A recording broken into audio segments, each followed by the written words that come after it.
Hola, muy buenas noches. Bienvenidos, bienvenidas a este cine debate dentro de esta postura de la promoción de lo que es la clínica del sufrimiento. El día de hoy estaremos hablando acerca de las relaciones de poder, donde estaremos platicando sobre esta película de Kings of Kindness y pues estaremos eh, bastante ocupados y entretenidos de ir viendo estos fragmentos para ir comprendiendo estas diferentes historias que van ilustrando estos mismos protagonistas.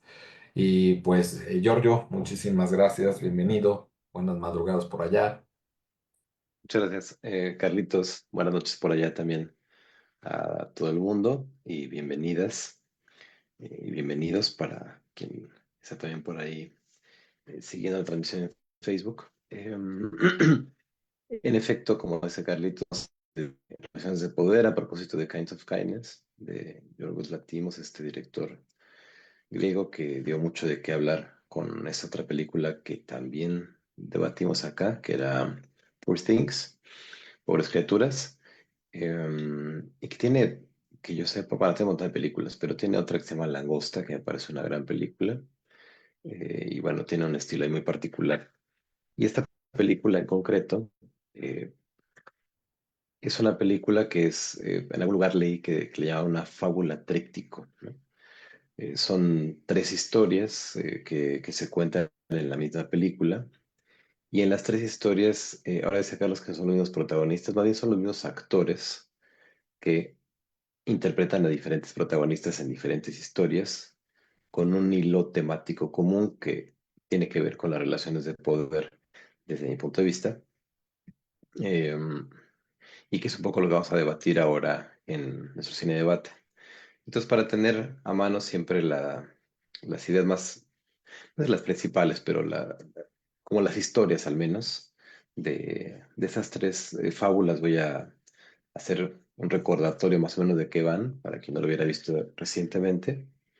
Y todas esas tienen que ver con un personaje bastante misterioso que nunca se revela propiamente ni quién es, ni qué papel juega, ni si es el mismo. Incluso buscando por ahí en internet, el propio director dice que es a propósito, que no es un personaje, o sea, que es una cosa libre interpretación, el tal RMF, ¿no? De hecho, todas las historias tienen el título en relación con RMF. La primera es la muerte de RMF, la segunda es que RMF vuela y la última que se come un sándwich, ¿no? Eh, y por ahí vi alguna teoría dentro de todas las cosas que la gente anda discutiendo sobre esta película. Llegó a discutir que decía que RMF sí era el mismo personaje en las tres eh, películas y que había como alguna secuencia en relación con su vida, como que en alguna película muere, en otra lo resucitan y en la última, como lo resucitaron y estaba inconforme con haber vuelto a la vida, se presta para el experimento para que lo maten. Entonces, en la primera, que era como un orden ahí diferente y raro. Me parece interesante, pero me parece también como ocioso. En realidad es solamente un elemento que sirve para desconcertar, como el hecho mismo de que las tres historias estén contadas a partir de los mismos personajes y uno todo el tiempo se pregunta, ¿pero son los mismos? ¿Qué tienen en común? No, no hay como mucho desconcierto en las tres historias en ese sentido. Y bueno, uno se da cuenta que no son los mismos personajes, no solo porque los nombres de los personajes cambian, sino que también el carácter de todos los personajes cambia a lo largo de las tres películas, ¿no? Bueno, las películas, no, las tres historias dentro de la película, quería decir, ¿no? Entonces, en la muerte de RMF, básicamente, por ahí tengo anotados a los personajes porque no se me olvidan. Está Robert, su esposa Sara. Robert es el güero, ¿no? Para identificarlos y su esposa, eh, que básicamente vemos que al inicio se involucró en un accidente que él mismo provoca, un accidente de tránsito, y luego nos vamos a enterar que era una cosa que le había pedido su jefe que hiciera. Y lo que vemos es que su jefe controla milimétricamente su vida. Cuándo ir al baño, cuándo hacer el amor, con quién casarse, qué alcohol tomar, en fin, es un control tremendo el que ejerce sobre la vida de Robert, y dentro de todas las cosas que le pide que él a esta hora, este día, esté involucrado en un accidente de tráfico donde él salga herido y que la otra persona plausiblemente muera, ¿no? Tiene que ser un accidente a cierta velocidad. Y de hecho el accidente falla, y falla, y en eso vemos cómo se maneja toda la vida alrededor de él. Él está leyendo un libro que de nuevo le pide el jefe que lea, es Raymond el jefe. Raymond le pide que lea Ana Karenina, eh, si no mal recuerdo, o es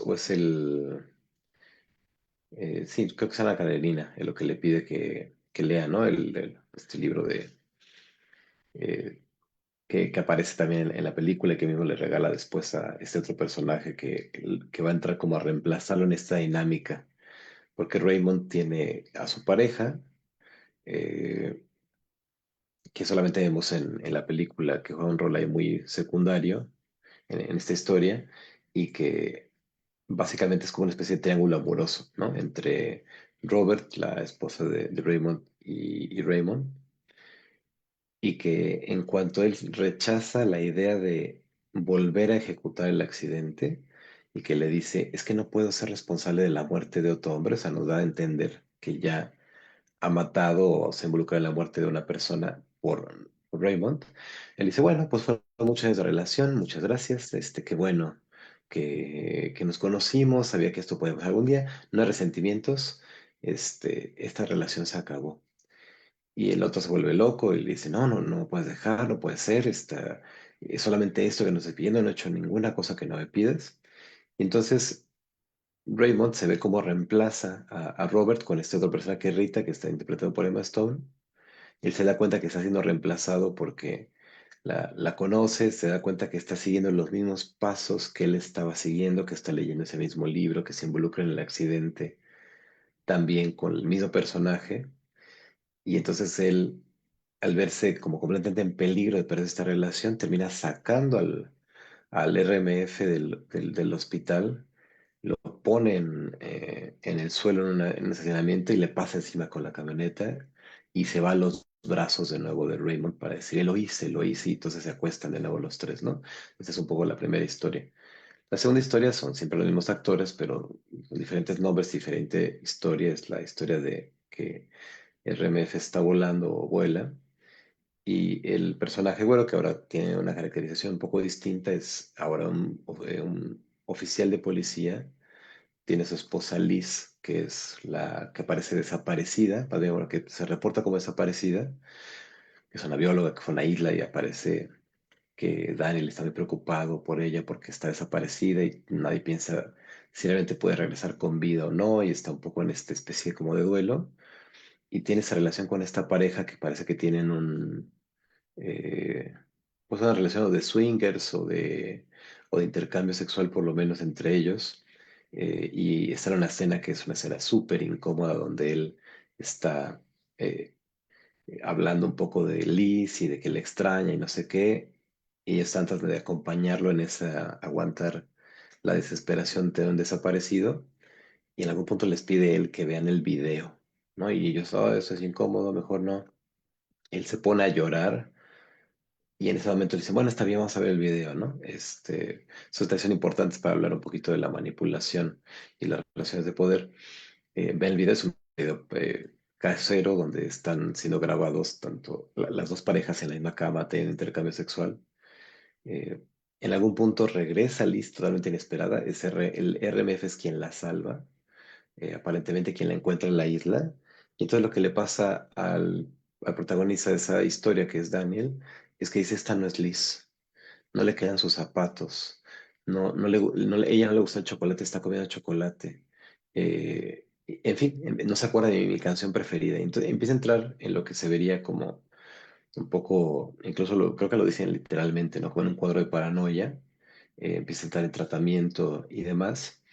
Y Liz está haciendo todo lo posible por complacerlo, por lo que sea, y él empieza a llevar los límites de la complacencia en ese sentido hasta límites muy interesantes, eh, en términos ficticios y para analizar hasta dónde se podría llegar a una relación de poder, pero porque me parece que así funciona, lo vamos a ir viendo.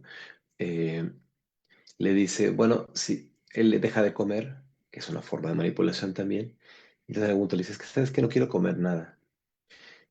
Lo que me apetece es que te cortes un dedo y que me lo des a comer, eso es lo que quiero comer, ¿no? Ahí por favor te encargo, ¿no? Me lo sazonas y me lo das de comer. Y ella se corta el dedo, ¿no? Y esa misma escena eh, después nos va a dar pauta para que ella diga, Liz, que él tiene como esta sospecha de que no es la verdadera Liz, incluso eh, la, a la otra pareja que también se había perdido, se le encuentra en el hospital y le dice, es que tu marido no es tu marido, ¿no? Tu marido es un reemplazo, nos están engañando, ¿no? Es como es parte de su paranoia. Y tiene una discusión, que es la que está llamando Carlos, que a mí también me parece muy interesante dentro del argumento de esta historia, que tiene con el papá y con este sueño donde ella eh, está como en esta isla de perros, ella también me parece un perro, si no recuerdo mal, y entonces les dan de comer chocolate. Y le dan de comer chocolate porque es lo que le sobra creo que son perros los que están en la isla, ¿no? Sí, los son perros en la isla que les sobra el chocolate porque no pueden comerlo porque es venenoso, se los dan a los humanos, que es un papel invertido. Y, y entonces ella al principio pasa mucha hambre porque, porque dice, eh, yo no como chocolate, a mí no me gusta el chocolate, está esperando comer carne, hasta que en algún punto el hambre la obliga a comer chocolate y como que su conclusión es mejor comer chocolate porque es lo que hay, en lugar de esperar lo que yo habría querido que hubiera sido carne, ¿no? Carlitos, ¿querías decir algo que te vi que dejaste en la mano? No sé si es justamente esa frase que querías decir o querías decir otra cosa. Sí, nada más esa parte, ¿no? Incluso pues esa frase fue la que utilicé para promover este Ah, evento y literalmente es así, entonces mejor tener que comer lo que está a la mano cuando tienes hambre que estar esperando comida que se agota todas las mañanas y me refiero a todas. Entonces eso es lo que terminé sí, diciendo. sí, sí. Muchas gracias, Carlitos. Justo es la frase que le dice y que es una alegoría de su relación con Daniel, porque además todo parece indicar, o sea, desde el punto de vista de Daniel, pareciera que Lisa ha cambiado después de estar desaparecida.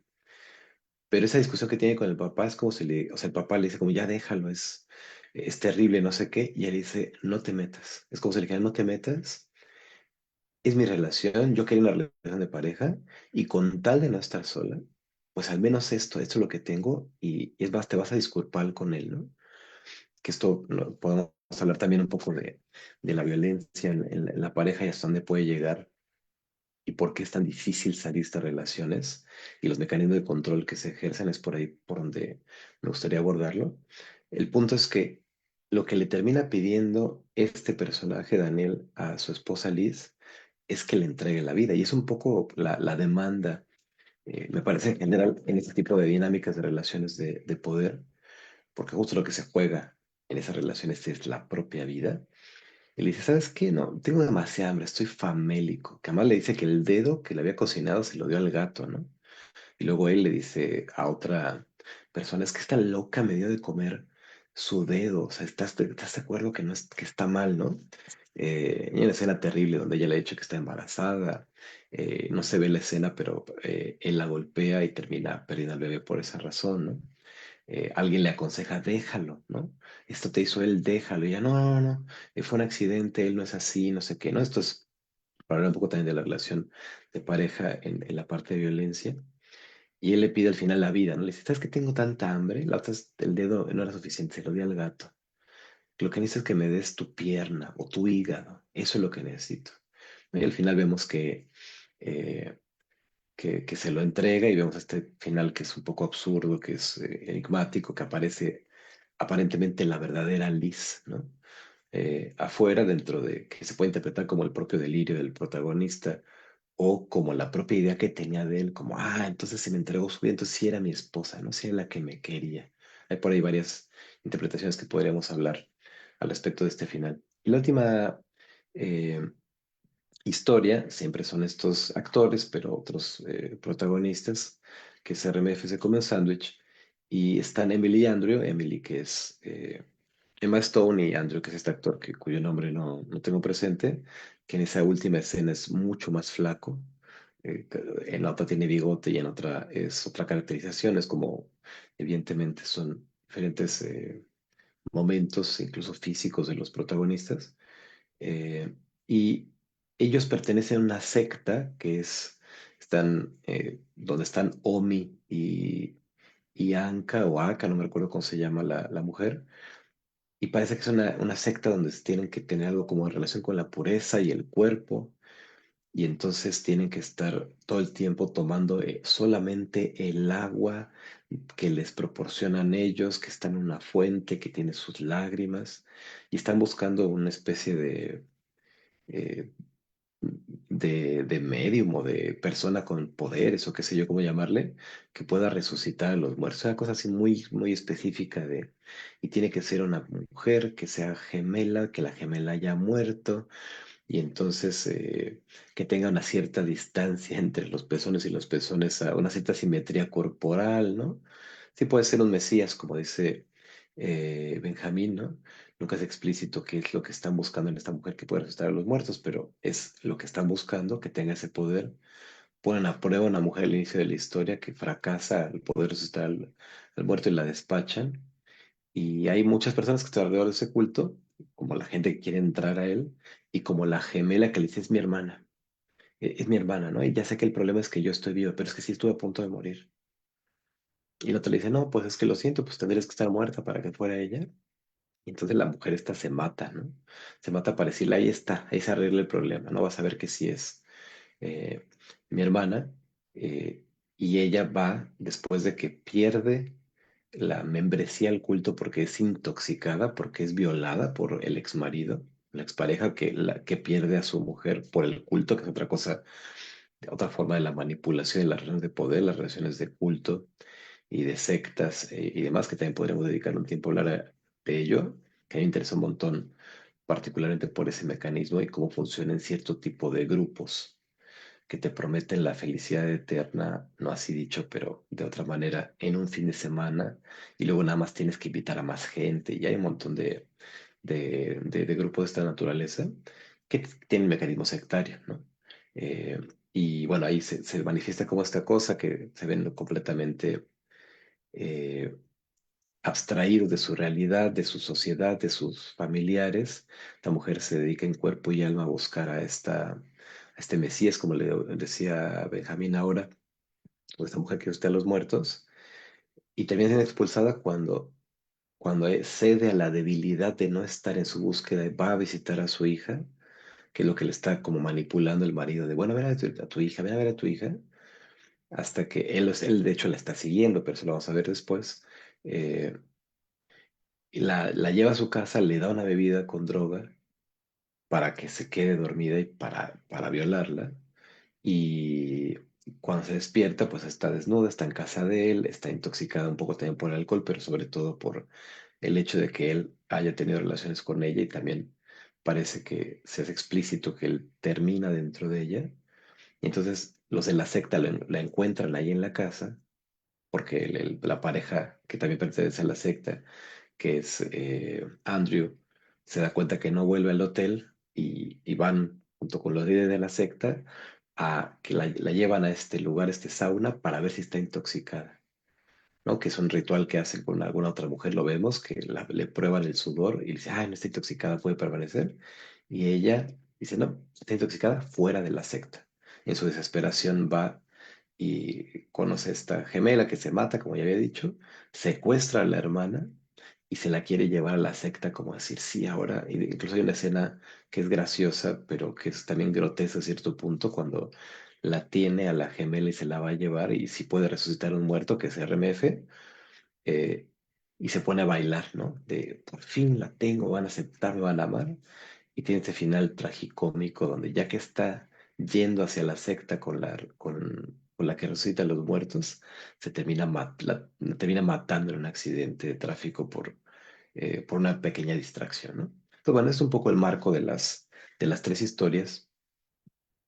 Decía que en las tres lo que las une, el hilo conductor, es diferentes mecanismos de las relaciones de poder. En la primera es una relación que tiene que ver sí con la pareja, pero con la pareja en función de este trío, ¿no? Que se arma y que es donde él le pide a Robert que haga todo lo que le pida y si sale un milímetro de ese control, entonces no quiere nada con él, ¿no? Esa radicalidad. En la otra es el marido, que es una relación súper violenta y que de nuevo es que le pide a la mujer que haga todo lo que le diga y que la puede golpear, le puede pedir que se corte partes del cuerpo y aún así no lo va a dejar porque es mejor tener lo que está disponible en lugar de lo que falta todas las mañanas. Y la última es esta relación también de poder que está atravesada en la pareja, sí, pero sobre todo en este mecanismo sectario donde las personas tienen que estar completamente aisladas y cortadas de sus lazos antiguos, solo relacionarse con la gente de la secta y, eh, y tener una vida completamente diferente, lejos de las personas que podrían amar, que podrían ser apoyos y demás, ¿no? Que es como se ve cómo van cortando, manipulando y cortando como todos los contactos y todas las redes de apoyo y generan este aislamiento para poder ejercer un control más puntual, ¿no? Sobre sus parejas o sobre las personas que quieren controlar. Entonces, bueno, esto un poco para empezar a abrir la discusión. Ya saben que hay la manita virtual o la manita física siempre bienvenidas para intervenir y pues eso, yo cedo la palabra para que empecemos a conversar. Carlos, adelante. Sí, mientras los demás se animan.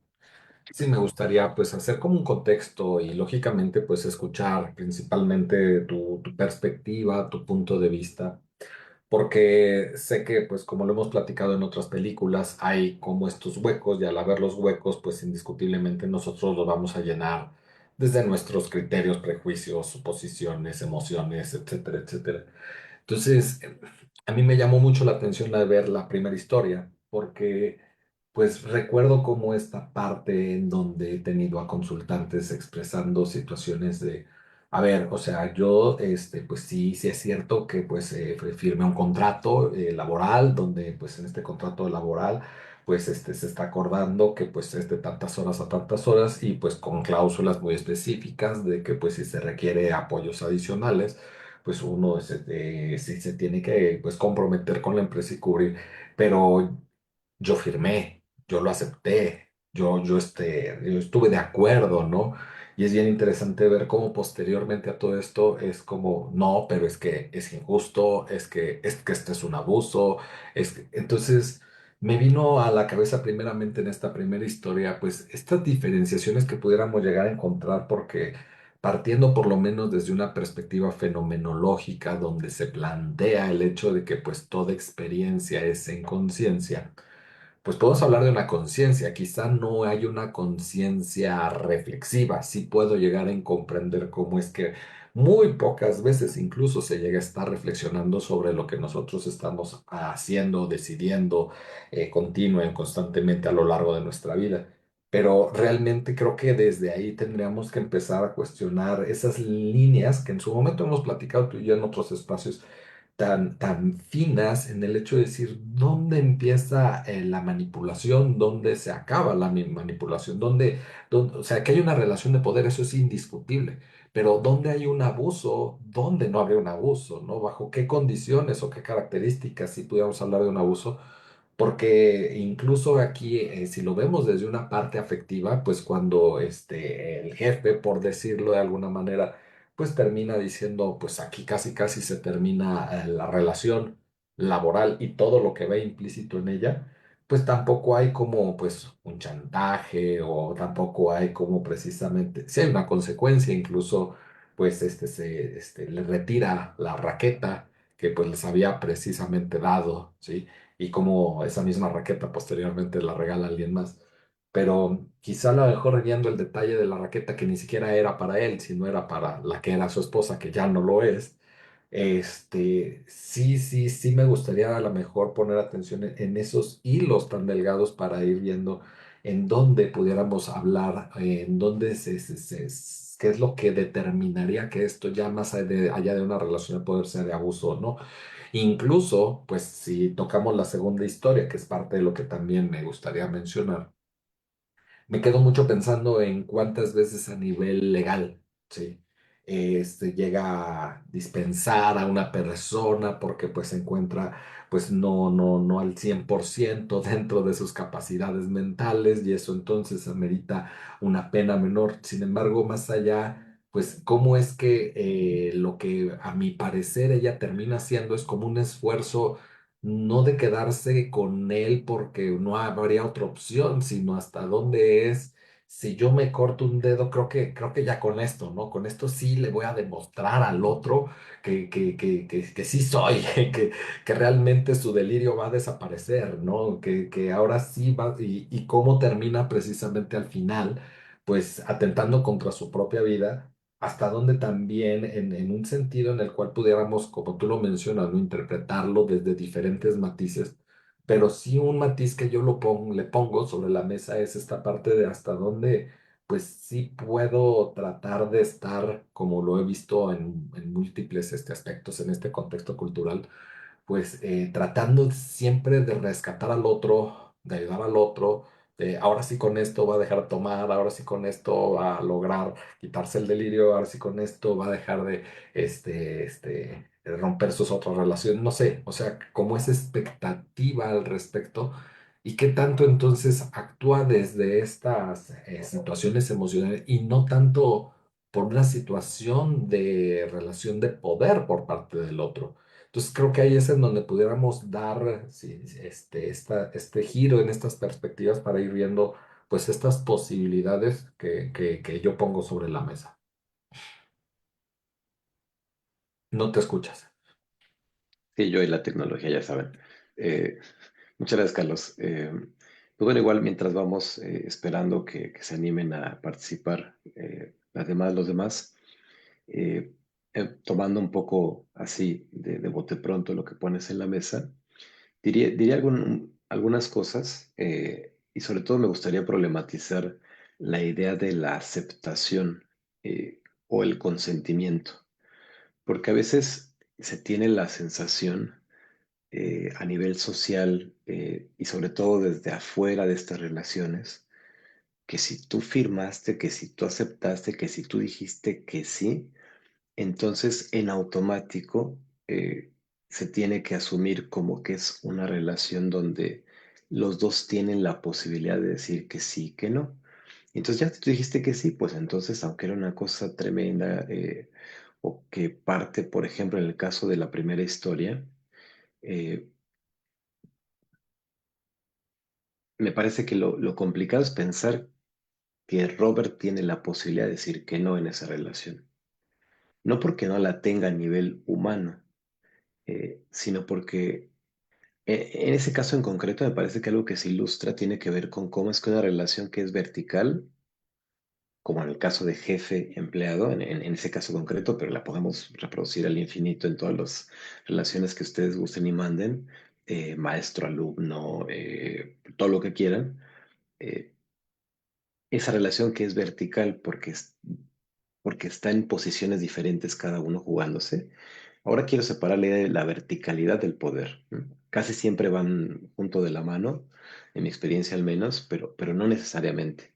Eh, o si no vertical, para usar otro término, porque yo pienso que lo vertical se ejerce desde el poder, eh, podría pensar a lo mejor en la relación desigual, desigual en términos de los roles que cada quien está ejerciendo en el momento que se encuentra en la relación.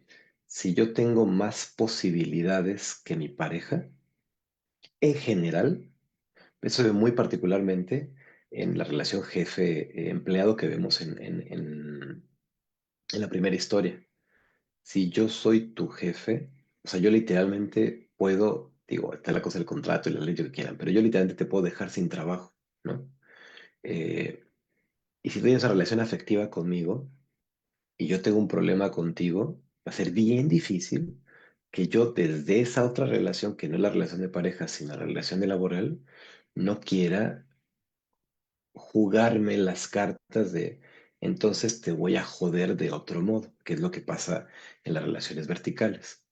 Yo soy el profesor, tengo la calificación, es lo que se dice, ¿no? En general, y es lo que he escuchado un montón de veces en la clínica y en alumnos tras bambalinas de, ¿para qué le digo al profesor si tiene el sartén por el mango? No quiero que me perjudique, voy a hacer esto aunque no esté de acuerdo. Aunque no esté de acuerdo porque lo que quiero es pasar la materia, olvidarme para siempre de esta materia y tan tan se acabó. O en la cosa de jefes que no me quiero quedar sin trabajo, ¿no? Entonces, cuando se ejerce desde ese lugar y además se da una relación afectiva, es una invitación al caos. Es una invitación al caos porque las relaciones de pareja son complejísimas. Las relaciones humanas en general, no vamos a decirlo con todas sus letras, pero las relaciones de pareja en particular por todo lo que se juega en la vulnerabilidad, lo que se comparte, la intimidad, etcétera, eh, son muy complejas, o especialmente complejas, como para además sumarle el componente de la relación que atraviesa la desigualdad, ¿no? Ya de por sí las relaciones entre pares son complicadas, imagínense si metemos ese componente. Entonces, cuando está ese componente, como el caso de la primera historia, difícilmente se puede decir que los dos están en la posibilidad de decidir qué se hacer y qué no, aunque el otro diga sí, sí lo voy a hacer o no, no lo voy a hacer, porque siempre está todo condicionado desde esa verticalidad, ¿no? Y entonces, mientras más avanzan estas relaciones, más se va teniendo la sensación, esto lo he escuchado un montón en la clínica, de que no se puede salir, justo porque parte de lo que, a ver, cuando digo manipulación, lo digo así de la manera más coloquial, para que se entienda, es mucho más complejo, y claro que se juega la subjetividad de cada uno en relacionarse con ese tipo de personas y en decidir quedarse en esas relaciones, etcétera, etcétera. Y claro que hay una decisión, un movimiento subjetivo para poder salir de ello, pero parte de lo que pasa es que mientras estoy involucrado en esa relación, poco a poco, sin darme cuenta, como pasa con las sectas, me voy aislando del medio, me voy aislando de mis recursos, me voy aislando de todo lo que me permite tener una perspectiva diferente hasta que pienso vitalmente que mi vida depende de esta relación. O sea, que sin esta relación me muero. Esa es la sensación que me parece subjetivamente que hay allí, que he escuchado mucho en la clínica de, ¿y por qué no lo dejas? Es que, ¿qué voy a hacer sin él o sin ella? ¿No? Que no está pronunciado a veces literalmente, pero que es lo que se juega en, oye, te pega, oye, te humilla, oye, te maltrata, oye, te está alejada de tu familia, no tiene ninguna otra relación, ¿por qué sigues ahí? Es que no sé cómo dejarla, porque es que yo la amo o lo amo y no sabría qué hacer sin ella, ¿no? Eh, Incluso expresado de otras maneras, a veces no se expresa así literalmente, pero ¿qué es lo que se juega en los hechos? Entonces, cuando uno de los dos, por las razones que ustedes gusten y manden, se termina relacionando y que siempre tiene que ver con historias que se están repitiendo, con la imposibilidad de generar otro tipo de relaciones, porque cuando uno se involucra en una relación así, vertical, no es gratuito. No es gratuito, eso tiene que ver con la historia propia. Hemos hablado aquí en otros espacios de esta noción que se comparte de una manera similar, pero desde posturas teóricas un poco distintas, que es la compulsión a la repetición y lo que se juega en repetir los mismos patrones de conducta con los que yo he aprendido a relacionarme en otro momento de la vida con otras personas, muchas veces con los cuidadores primarios, y que hacen que yo vaya siguiendo un patrón sin darme cuenta. eh, y que me hace buscar a personas que curiosamente van a jugar el mismo rol, o un rol muy parecido al rol afectivo que yo aprendí a reconocer como amor, ¿no? Y es una cosa tan tremenda, que es increíble cómo a veces estos patrones que uno va siguiendo, que pueden darse desde relaciones de poder o no, son tan tremendos y tan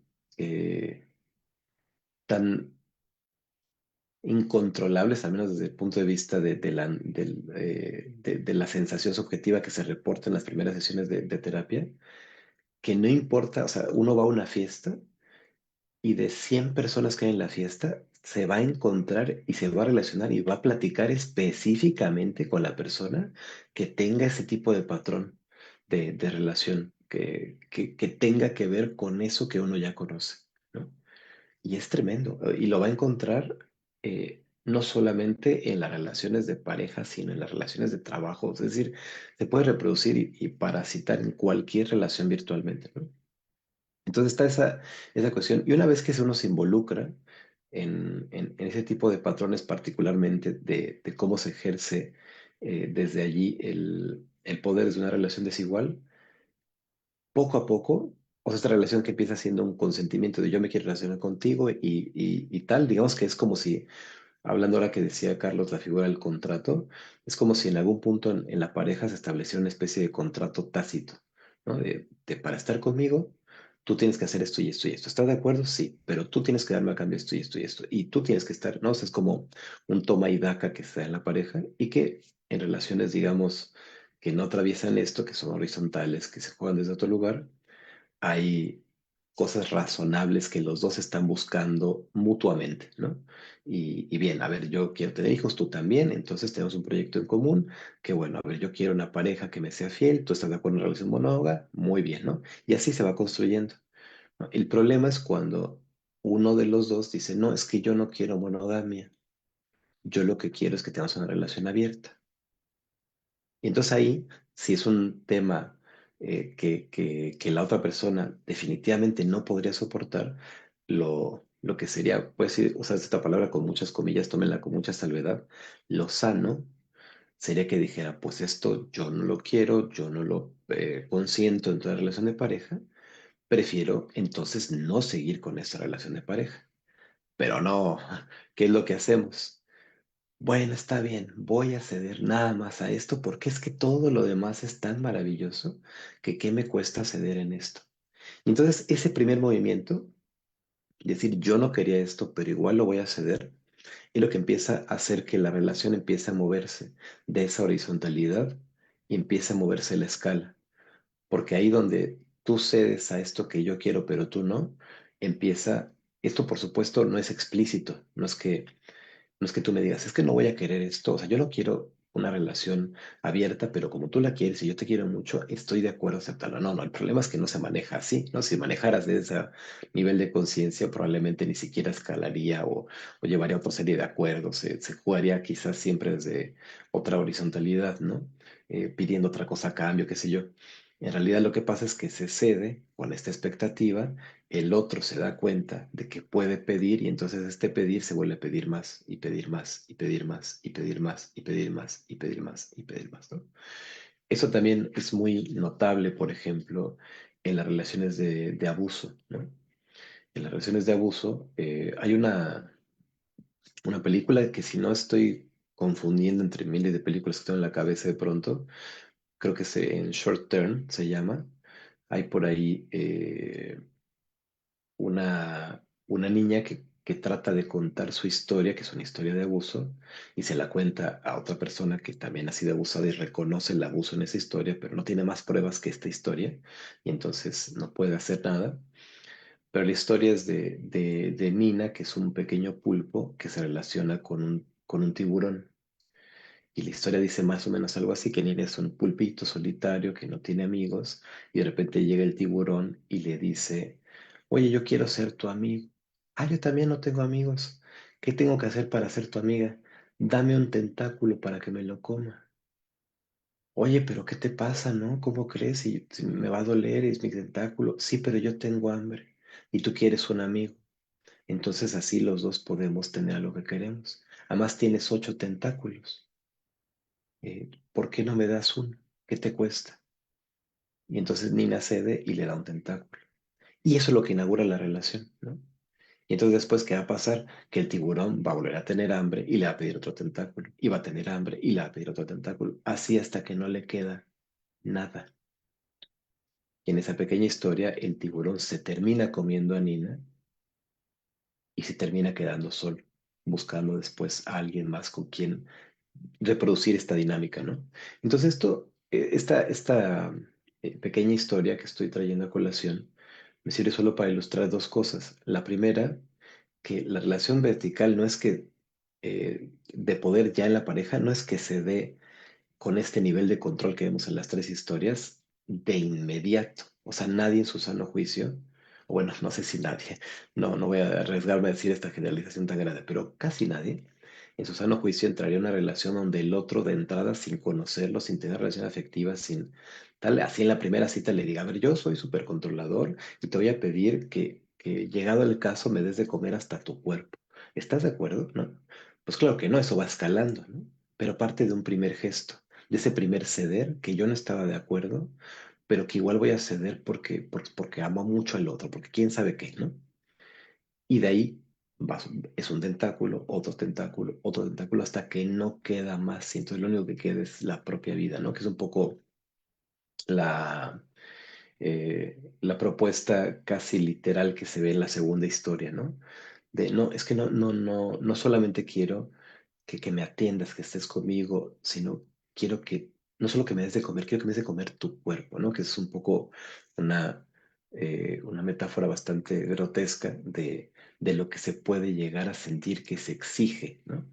Entonces, este ceder genera una dinámica de la que es muy difícil salir.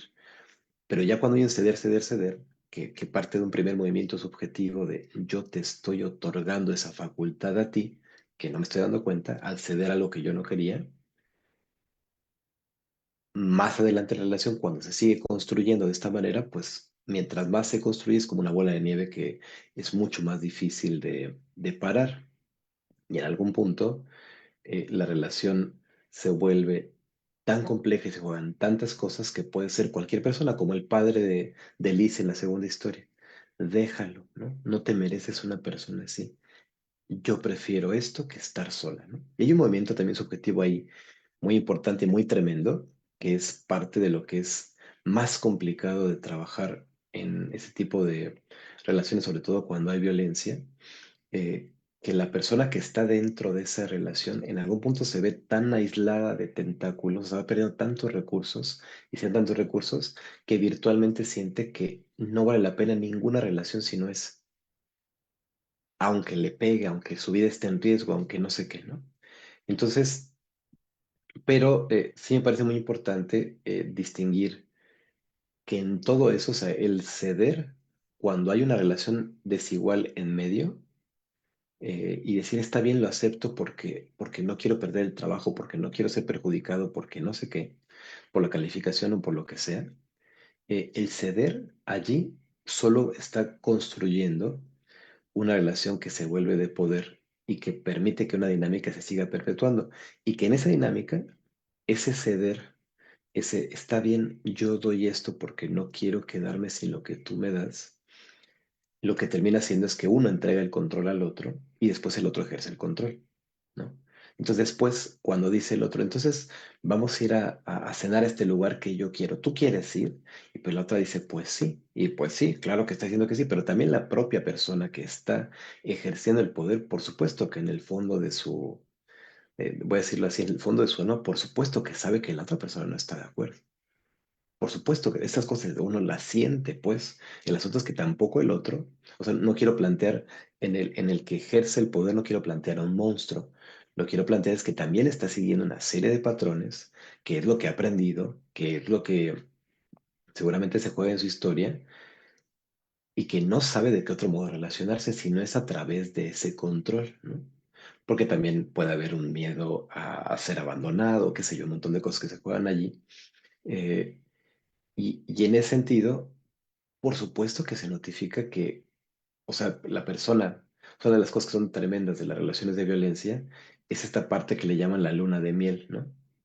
O sea, que primero, en algún punto, uno de los de la pareja golpea al otro y le pone una rastriza o lo que sea, o lo humilla, en fin, las formas de la violencia simbólica o física que pueda haber, pero después se arrepiente y después le dice que va a cambiar y después le dice y la trata bien o lo trata bien y le lleva el señor a la cama y le dice que se siente muy avergonzado, avergonzada, etcétera, etcétera. Entonces, lo que mantiene la cohesión en la pareja no es solamente la parte de control, sino también la parte afectiva, como lo vemos en la primera historia, ¿no? Que es como Bueno, no quiere hacer esta cosa. Oye, pero es la única cosa que te he negado. Te he aceptado absolutamente todo. Es que es tremendo. ¿Tú quieres que mate a alguien? Pues sí, así es. Pero está muy bien. Tú eres libre de irte.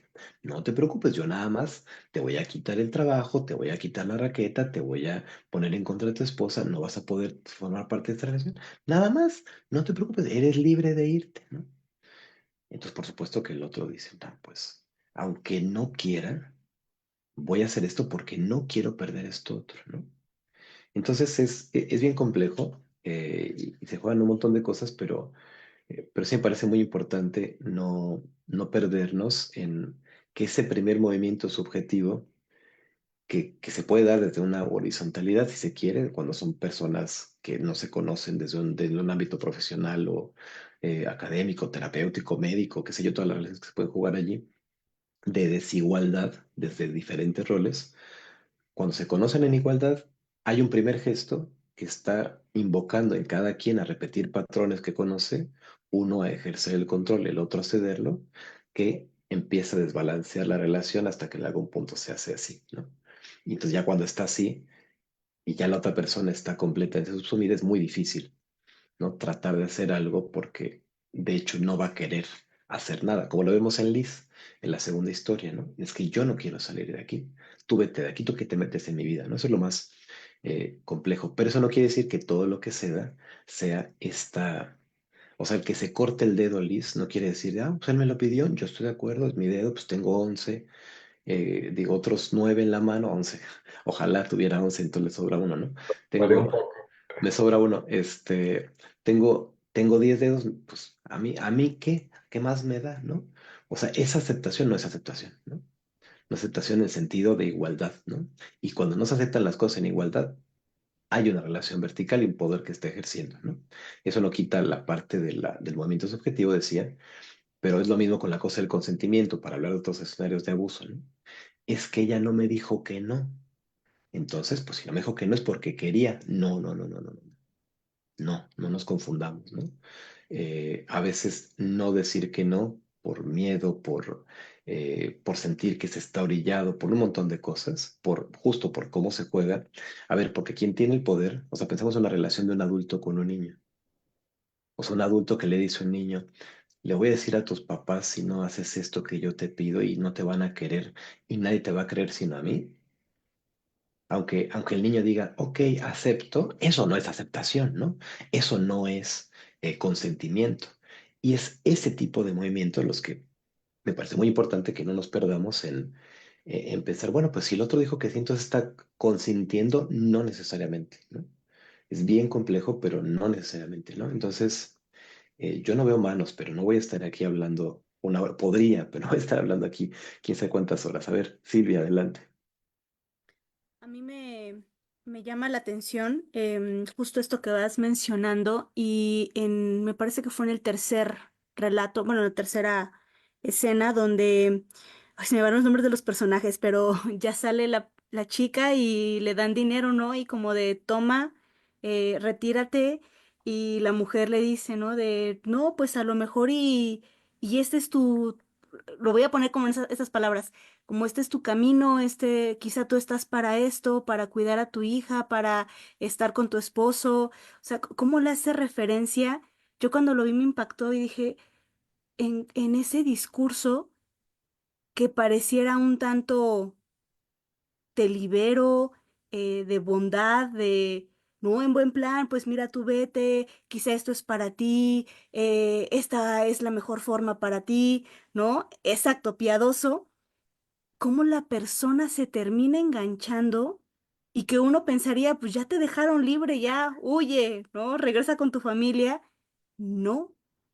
O sea, y me hacía mucho ruido justo en otros contextos que hemos hablado de relaciones tóxicas, cómo entraría uno en papel terapeuta a querer defender y de pues ya salte, ¿no? Ya te dejo libre, te voy a acompañar en terapia para reforzarte esa idea y que no vuelvas y qué tanto se dejaría de explorar el cómo es que esa persona les ruega y les insiste, casi, casi, déjame volver a entrar, mira, voy a sudar y me voy a desintoxicar y mira, hago todo lo que tú quieras y en otros escenarios, incluso en las relaciones de pareja, sería el de, no, no, ya te prometo que, voy a poner un ejemplo, ¿no? Como el de, ya te prometo que no, no lo voy a ver, te prometo que no le voy a escribir, te prometo que tanto, para al final seguir manteniendo esa relación.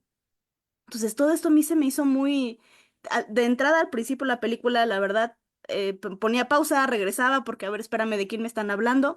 Pero me fue enganchando, de tal manera que ahorita cuando voy haciendo un relato de las películas y digo, hasta las van acomodando como en esta secuencia ustedes, como para ir metiéndonos obviamente más al tema, me queda claro, de abusos, justo hacia el retiro, ¿no? Que vamos en diciembre, pero se me hace muy interesante cómo lo van mostrando y cómo desde nuestro papel también de terapeutas nos permite a nosotros, en mi caso, ¿no? Me permite a mí mirar cómo a veces quiero jugar el papel de la salvadora y también me permite identificar en cuántas de mis relaciones, llámese pareja, llámese laborales, institucionales, termino accediendo cuando el otro está lastimando. Y casi, casi, no, no, espérame, está bien, hago lo que quieras, va para que puedas seguir. Y a veces es más meramente como el de por un puesto laboral, por un puesto institucional, venga, termino accediendo aunque me esté jodiendo. Eso es un tema de abuso muy fuerte. A mí, la verdad, esta película, todas me han ido agradando, pero este en particular removió en mí como el enojo, el decir, ¿y de cuántos abusos, Silvia, Silvia, no he hablado? Sea, esta película me hizo mover mucho esto en muchos contextos. O sea, me agradó y por poner ahorita una participación, pero yo sé que ahorita se me van a venir pues más ideas. Gracias. Muchas gracias, Silvia. Ahora voy a dar la palabra a Nancy, después voy a retomar un par de ideas a partir de lo que tú nos compartes. Muchas gracias por compartir tu experiencia también. Nancy, adelante. Bueno, pues hay dos escenas que ahorita vinieron a mi mente, que es la de la primera historia donde ya el muchacho ya le dicen bye, ¿no? Y se va a beber, a pedir una copa de algo y no sabe qué pedir, ¿no? Entonces me quedo pensando en que recurre a, a lo que le dijeron que debía de beber, ¿no? Y ahí me quedé pensando cómo cuando te botan o estás fuera de esa dinámica que te acostumbraste, de pronto no sabes hacia dónde, qué escoger. Es más, ni se puede mirar a sí mismo, ¿no? Llega un momento donde voltea, ve a los demás, a las demás, ¿no?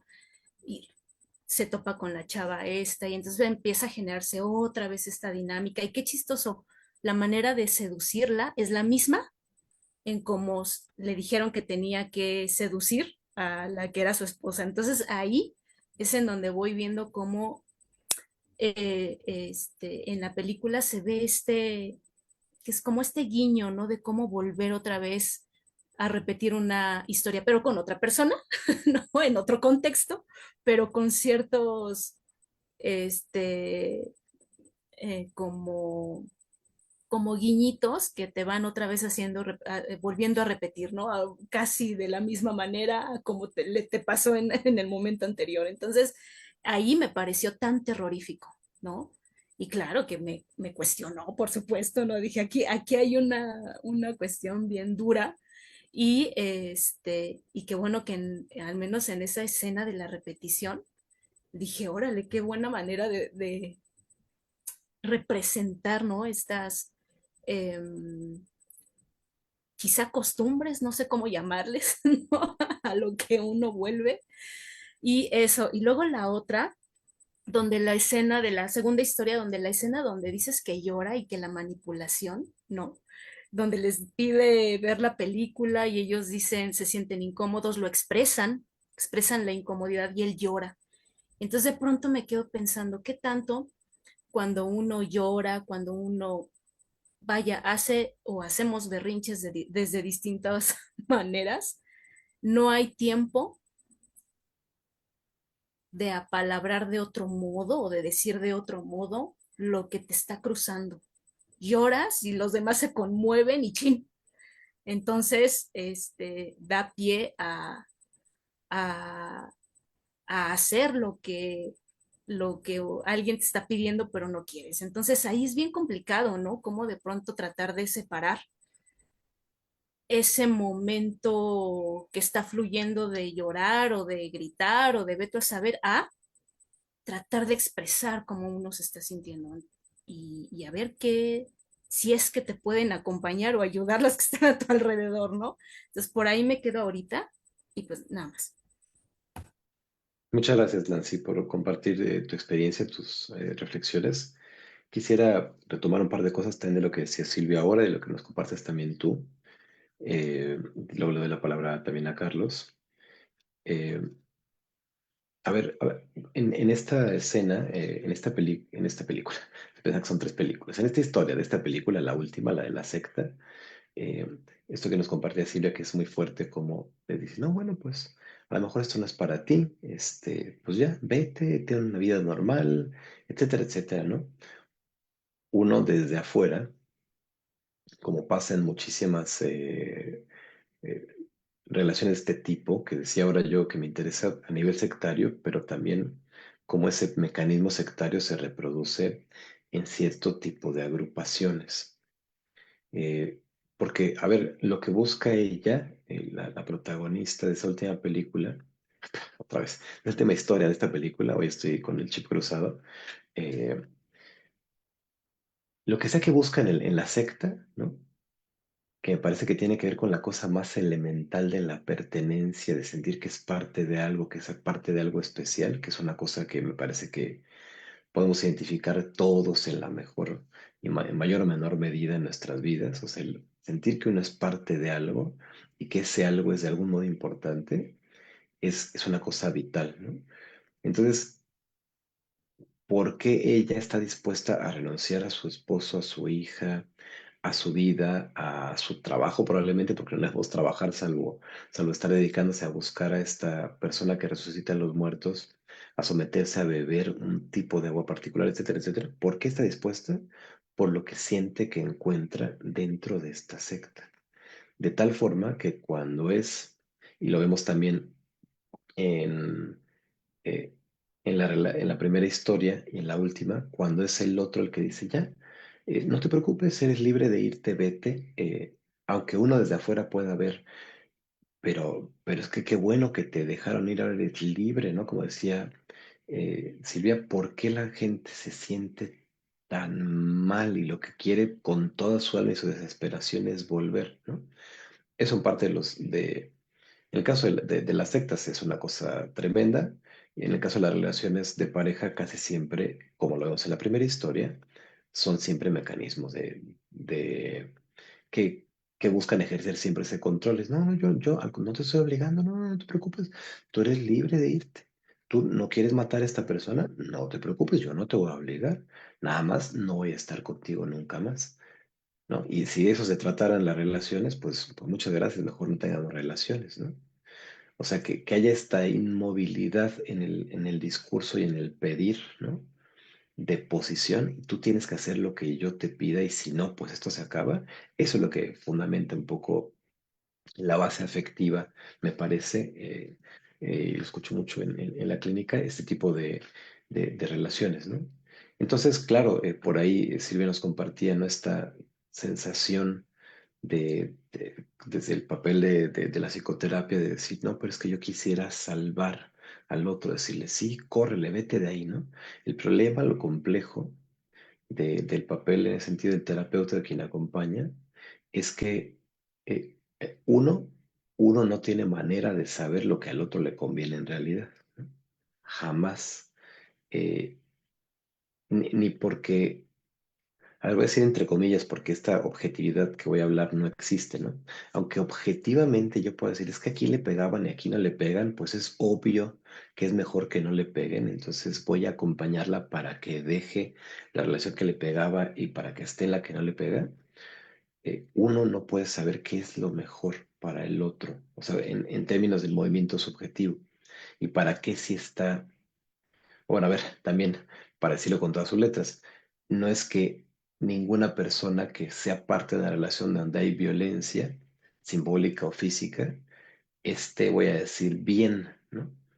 Pero quiere decir también que la otra persona que está involucrada en esa relación tampoco está pudiendo encontrar otro modo de relacionarse. Entonces, si es uno el que le dice, pues vete de ahí y mira, yo te conseguí a la pareja, o yo te hice que te separaran de la secta, o yo hice, es más, yo te doy el dinero que te da el otro, etcétera, etcétera. Eso no se va a poder aceptar porque tiene que ser un movimiento que parta desde adentro. Entonces, lo difícil, digamos, en el sentido de acompañar este asunto es no imponer lo que yo creo que es mejor para el otro y sobre todo renunciar a la idea que yo sé, ¿no? Mejor que el otro, que es lo que le conviene, ¿no? Esto por un lado, ¿no? O sea, entiendo lo que decía Silvia en términos como humanos y de pensar que alguien está sufriendo, etcétera, pero eh, siempre creo que no habría que perder de vista esa cuestión. Y una cosa que me hacía pensar lo que decía eh, Silvia, tiene que ver con cómo es que en este tipo de relaciones una cosa que se juega para ejercer el control, el poder, es el pacto de lo secreto, de lo oculto. Es decir, el tú no digas nada, tú no puedes decir nada de esto, porque, y siempre hay explicación racional, porque no te van a creer, porque no es conveniente, porque la gente no lo va a entender y te van a juzgar. No se suman muchos de los mecanismos que suceden en las sectas. Tú no se lo digas a nadie porque la gente está en nuestro canal, no va a entender de estas cosas, solo nosotros te entendemos, ¿no? Entonces, ese mecanismo de decirle al otro, tú no digas nada de esto por X, la explicación que ustedes gusten y manden, todo lo que está destinado a, bueno, eso es sobre generalizado, ya saben que eso tómenlo siempre entre comillas, ¿no? Pero todo lo que está destinado a permanecer oculto por petición explícita de uno de los dos es en el más de los casos un mecanismo justo de ejercicio de poder. Porque entonces eso es justamente cortar la posibilidad de que alguien más pueda decirle al otro, oye, pero no está raro que te pida esto. Oye, pero si es tu terapeuta, debería acostarse contigo. O sea, ¿por qué te está pidiendo acostarse contigo, no? Estoy recordando algún caso que compartí acá en algún otro, ya no sé si en el debate o en dónde, pero en otro escenario, compartí acá algún caso similar de, bueno, tú tienes algún terapeuta que llega a conocer bueno, fue mi maestro, de hecho, que le decía a sus pacientes que tenían algún tema con la sexualidad, de, bueno, tienes un tema de sexualidad, lo mejor es trabajarlo directamente donde se presenta el problema, que es en la cama. Entonces podemos, desde mi perspectiva, desde mi marco teórico, podemos llevar esto a la cama para que tú resuelvas lo que quieres resolver, ¿no?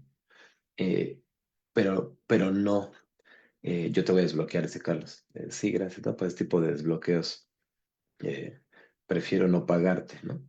Eh,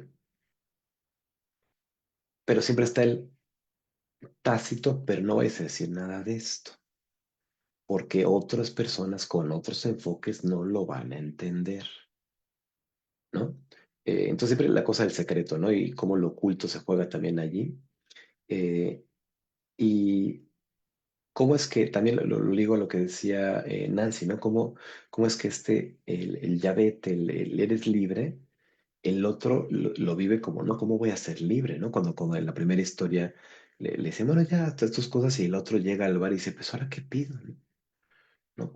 ¿Cómo es que también lo tremendo, lo difícil es que, que también hay, y eso es como de las cosas más difíciles de trabajar en este tipo de cosas, en cualquiera de los dos escenarios, ¿eh? De quien ejerce poder, de quien lo cede, el que cede el control, lo más difícil es reconocer qué es lo que se me juega en ceder ese control. En esta historia lo que vemos es una cosa así, llevada al absurdo de, entonces tengo la comodidad de no tener que pensar ni siquiera en qué quiero beber, ¿no? Todo me lo deciden, no tengo que pensar en nada. Entonces, esa, voy a decir entre comillas, aparente comodidad, que también es una imposibilidad de relacionarse de otro modo, como vemos esta cosa muy calcada, ¿no? De, a ver, yo no sé cómo relacionarme con una pareja. Entonces, me dice, hazla así, así, así, y vas a ver que esta otra persona cae contigo. Te lastimas, que ella te voltee a ver, que te acuda y entonces a partir de ahí vas a poder relacionarte con ella. Y chin, funciona. Y es su esposa, ¿no? Que es la primera historia. Y después cuando ya no tiene ningún recurso, el único recurso que tiene es repetir lo mismo que le permite tener una pareja. Así, ¿no? Esa escena así calcadita es, digo, es una cosa más o menos de la vida adulta, pero es más o menos lo que nos pasa en términos subjetivos. Uno es lo que conoce, es la música con la que sabe bailar y lo que hace es buscar quién baile la misma música que yo ya conozco, ¿no? Y en ese sentido, la última cosa que quiero comentar antes de dar la palabra a Carlos es el asunto del llanto, como que yo lo mencionaba como manipulación, ¿no? Que Nancy pregunta, pero ¿cuál es esa sutil línea entre yo estoy llorando porque me duele y me estoy expresando? Y pues si los otros se incomodan, pues allá su problema, o el usar algo de esa emotividad para provocar qué cosas, y ahora que lo llama manipulación, ¿no? ¿Cuál sería, desde mi punto de vista, la diferencia? Uno tiene, voy a decirlo así, derecho de expresarse como mejor le parezca en los ámbitos donde le parezca, siempre considerando que las expresiones que yo haga están dirigidas a un otro y ese otro también tiene posibilidad de replicar y que si ya nos conocemos, si yo ya sé, por ejemplo, que a mi pareja le cuesta mucho trabajo verme llorando y entonces quiero que haga algo que él no quiere hacer y casualmente me pongo a llorar porque a lo mejor sí, si quieres, me duele que no lo haga. Ahí es donde yo estoy diciendo que esa expresión es una expresión que busca otro fin que no es la expresión misma. O sea, no es lo mismo decir, estoy triste porque no está mi mujer y no sé qué pasa y entonces me suelto a llorar porque no sé cómo contener esto. Oigan, ¿vemos este video? Oye, no, oye, qué incómodo. Y entonces me pongo a llorar y entonces, bueno, está bien, lo vemos. Perfecto. Y me seco las lágrimas y yo ahí se ve grotesco, ¿no? Pero es justamente como la diferencia sutil entre expreso lo que me pasa porque quiero expresarlo o lo expreso porque quiero conseguir algo, porque ya sé cómo son los otros y cómo se mueve y demás, ¿no? Entonces, eso para hacer esta distinción. Carlitos. Que también por ahí que pusiste algo de Aníbal que ni me di cuenta, no sé si quería decir algo de Aníbal. No, Perdón. en función de cuando estabas hablando del ejemplo del pulpo, ¿no? Este, recordé esta película de Hannibal Lecter. No sé si ubiquen Ujú. la escena al respecto de cómo es que posteriormente le quiere vengarse. Igual, ¿no? Que se lo coman los puercos, los jabalíes. Entonces, por eso ilustraba esa Mm. escena.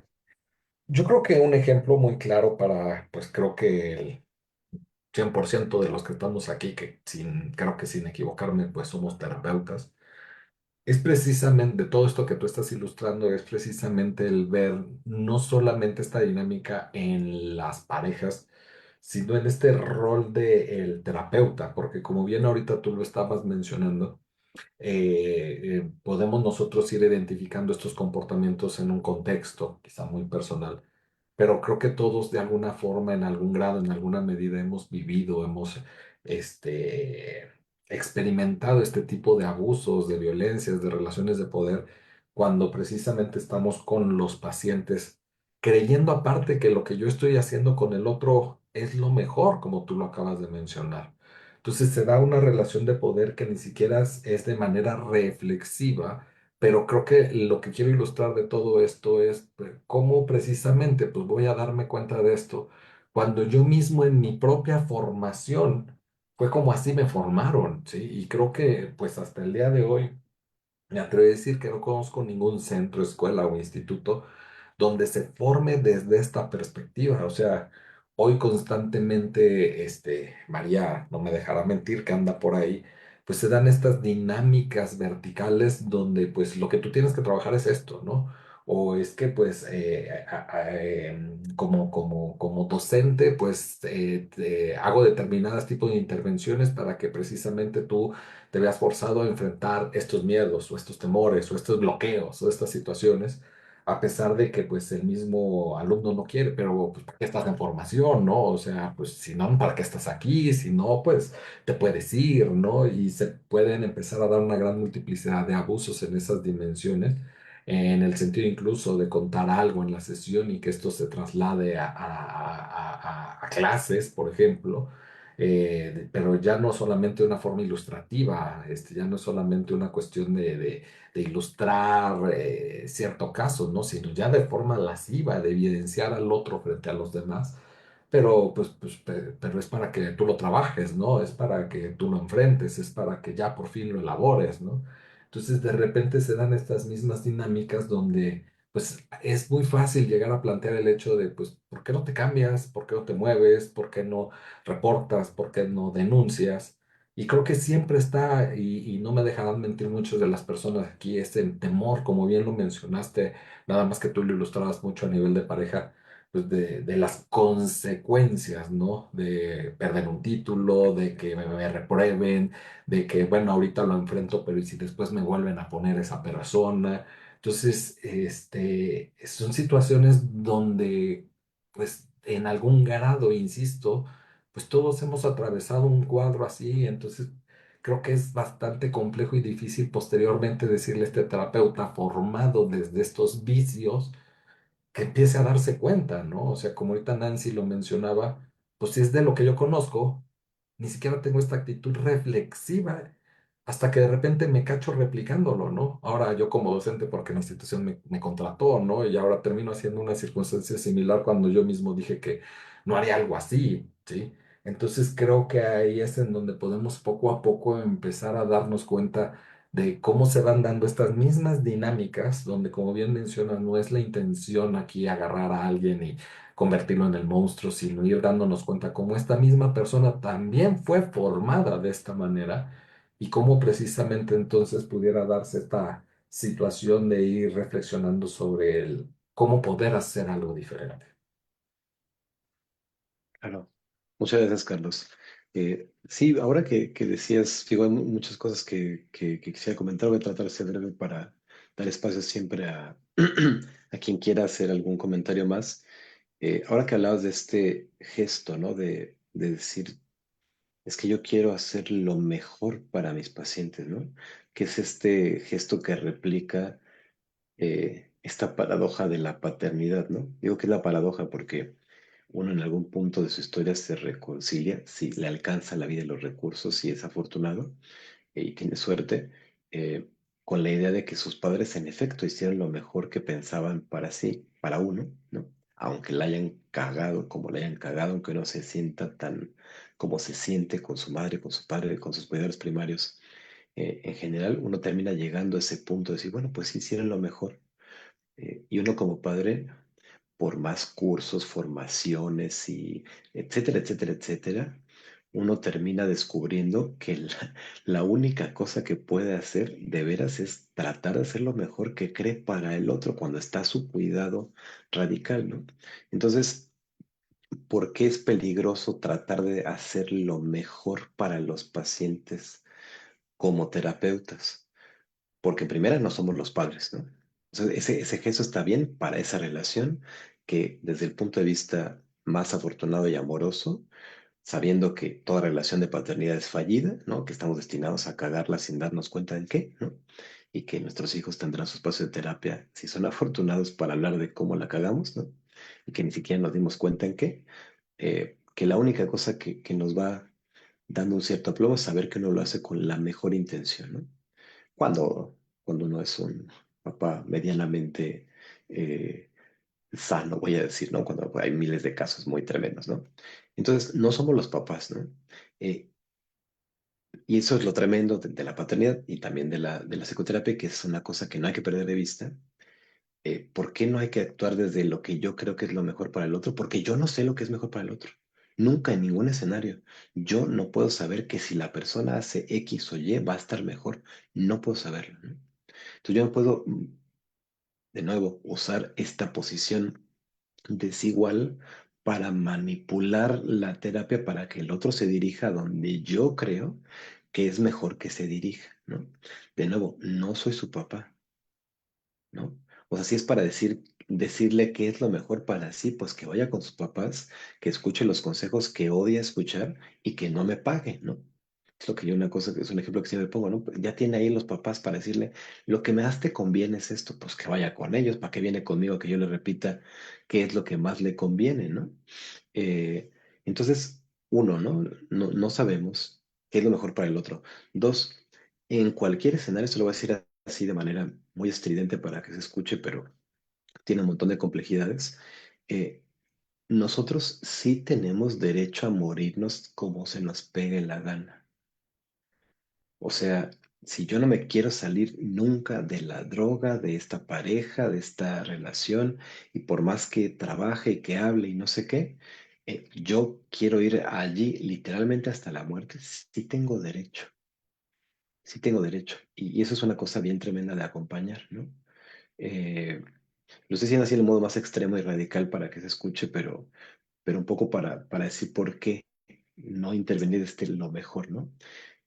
Luego, aunque uno alcance a ver, voy a jugar a la paradoja, aunque uno alcance a ver qué es lo que le conviene más al paciente, así muy miles de comillas, nunca me citen en esto, nunca saquen de contexto esto que estoy diciendo, aunque uno sepa qué es lo que le conviene al paciente, suponiendo que uno tuviera esa burbuja mágica y ese aparato de análisis que quién sabe cómo sería, ¿no? De la experiencia o qué sé yo, aunque uno supiera, así que pudiera tener un aparato de visión del futuro hipotético, no hay manera de que la persona se dirija a ese futuro hipotético mejor en un tiempo que no sea el suyo. O sea, vamos a decir que si una persona viene a trabajar una relación de pareja que es violenta y uno en la relación se va dando cuenta que quizás algo de lo que podría pasar para que el otro esté menos jodido es que lo deje, que es que muy un quizás y un algo que yo no empujo, sino que a lo mejor se está presentando en sesión porque la persona lo dice, lo que sea, tendrá que ser a su tiempo, tendrá que ser al tiempo que la persona esté, si lo llega a estar, ¿no? En proceso conmigo, para hacer eso que parece que es lo mejor, ¿no? Entonces el tiempo siempre es singular y es muy cabrón acompañar y no desesperarse, pues ya quedamos en que lo ibas a dejar, ¿por qué sigues con él, no? Entonces es una cosa como muy compleja. Y por último, porque decir yo voy a hacer lo mejor para ti es un ejercicio de poder. Yo sé qué es lo que te conviene y como sé qué es lo que te conviene, entonces te voy a empujar a que lo hagas, ¿no? Es un ejercicio de poder, ¿no? Y cuando una relación terapéutica se vuelve de poder, se acaba la relación terapéutica, ¿no? Entonces esto por el lado de la idea de lo mejor, ¿no? Que venía todas estas reflexiones y lo que hemos ya también platicado también en otros espacios de la complejidad que tiene que ver con la formación de terapeutas y cómo es que esta formación por cómo está construido nuestro sistema cultural y nuestro sistema educativo, casi siempre sí o sí termina estando atravesada de alguna manera por el abuso de algún profesor en concreto, alguna serie de profesores en concreto, más o menos, de yo te obligo a ir a una actividad que tú no quieres o te obligo a hacer algo que está fuera de los parámetros de la escuela y te obligo porque se te juega la calificación en ello, ¿no? Y luego me escudo para decir, no, pues tú eres libre de hacer lo que tú quieras, pues puedes no ir, nada más vas a reprobar, hazte responsable, ¿no? O sea, esa imposibilidad de escuchar también del docente, eh, eh, como esta cuestión, ¿no? Porque ahora recordaba justo que en algún espacio de formación para terapeutas, alguien me interpelaba para decirme, es que tú me obligas a leer y yo por obligación no leo. Y yo le decía, a ver, yo te propongo que leas, ¿no? Y tú te metiste a la maestría un poco pidiendo, un poco la petición tácita es, yo no sé cómo formarme como terapeuta, ustedes díganme, ¿no? Y pues yo tampoco sé cómo formarte. Yo te estoy proponiendo que leas y que leas esto que te estoy. Bueno, pero es una provocación. Nosotros no vas a reprobar mi materia si no lees, pero no te confundas, yo no te estoy obligando, ¿no? Yo no te estoy coerciendo a que si no lees vas a reprobar.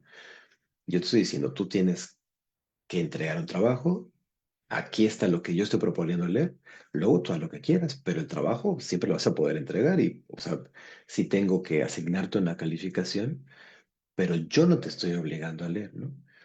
Pero como eso puede ser también como el otro de, no, pues, y como yo te voy a poner calificación, entonces si no haces todo lo que yo te pida, no te voy a dar la calificación. Y esos son mecanismos súper sutiles que se juegan, decía, por cómo está construyendo su sistema social y educativo y cómo cuando de repente es una cosa que es mucho más estridente, como cuando, como lo que decía Carlos, ¿no? Como alguien de repente puede balconear a otro, ¿no? Sacar de su proceso que lleva a lo mejor el profesor con el paciente y de repente le tira indirectas, ¿no? En el grupo para ver si ahora sí me entiende, ¿no? O cómo lo pone de ejemplo. A ver, te voy a poner de ejemplo nada más por una cuestión didáctica, ¿no? Esto, a ver, vente, vamos a trabajar una cosa personal, este, para quién sabe qué cosas y entonces te expongo y entonces te humillo y un montón de cosas que también se dan en la propia formación y que es bien complejo decir cómo te separas de no hacer eso, de no reproducir eso, si es así como te formaste, ¿no?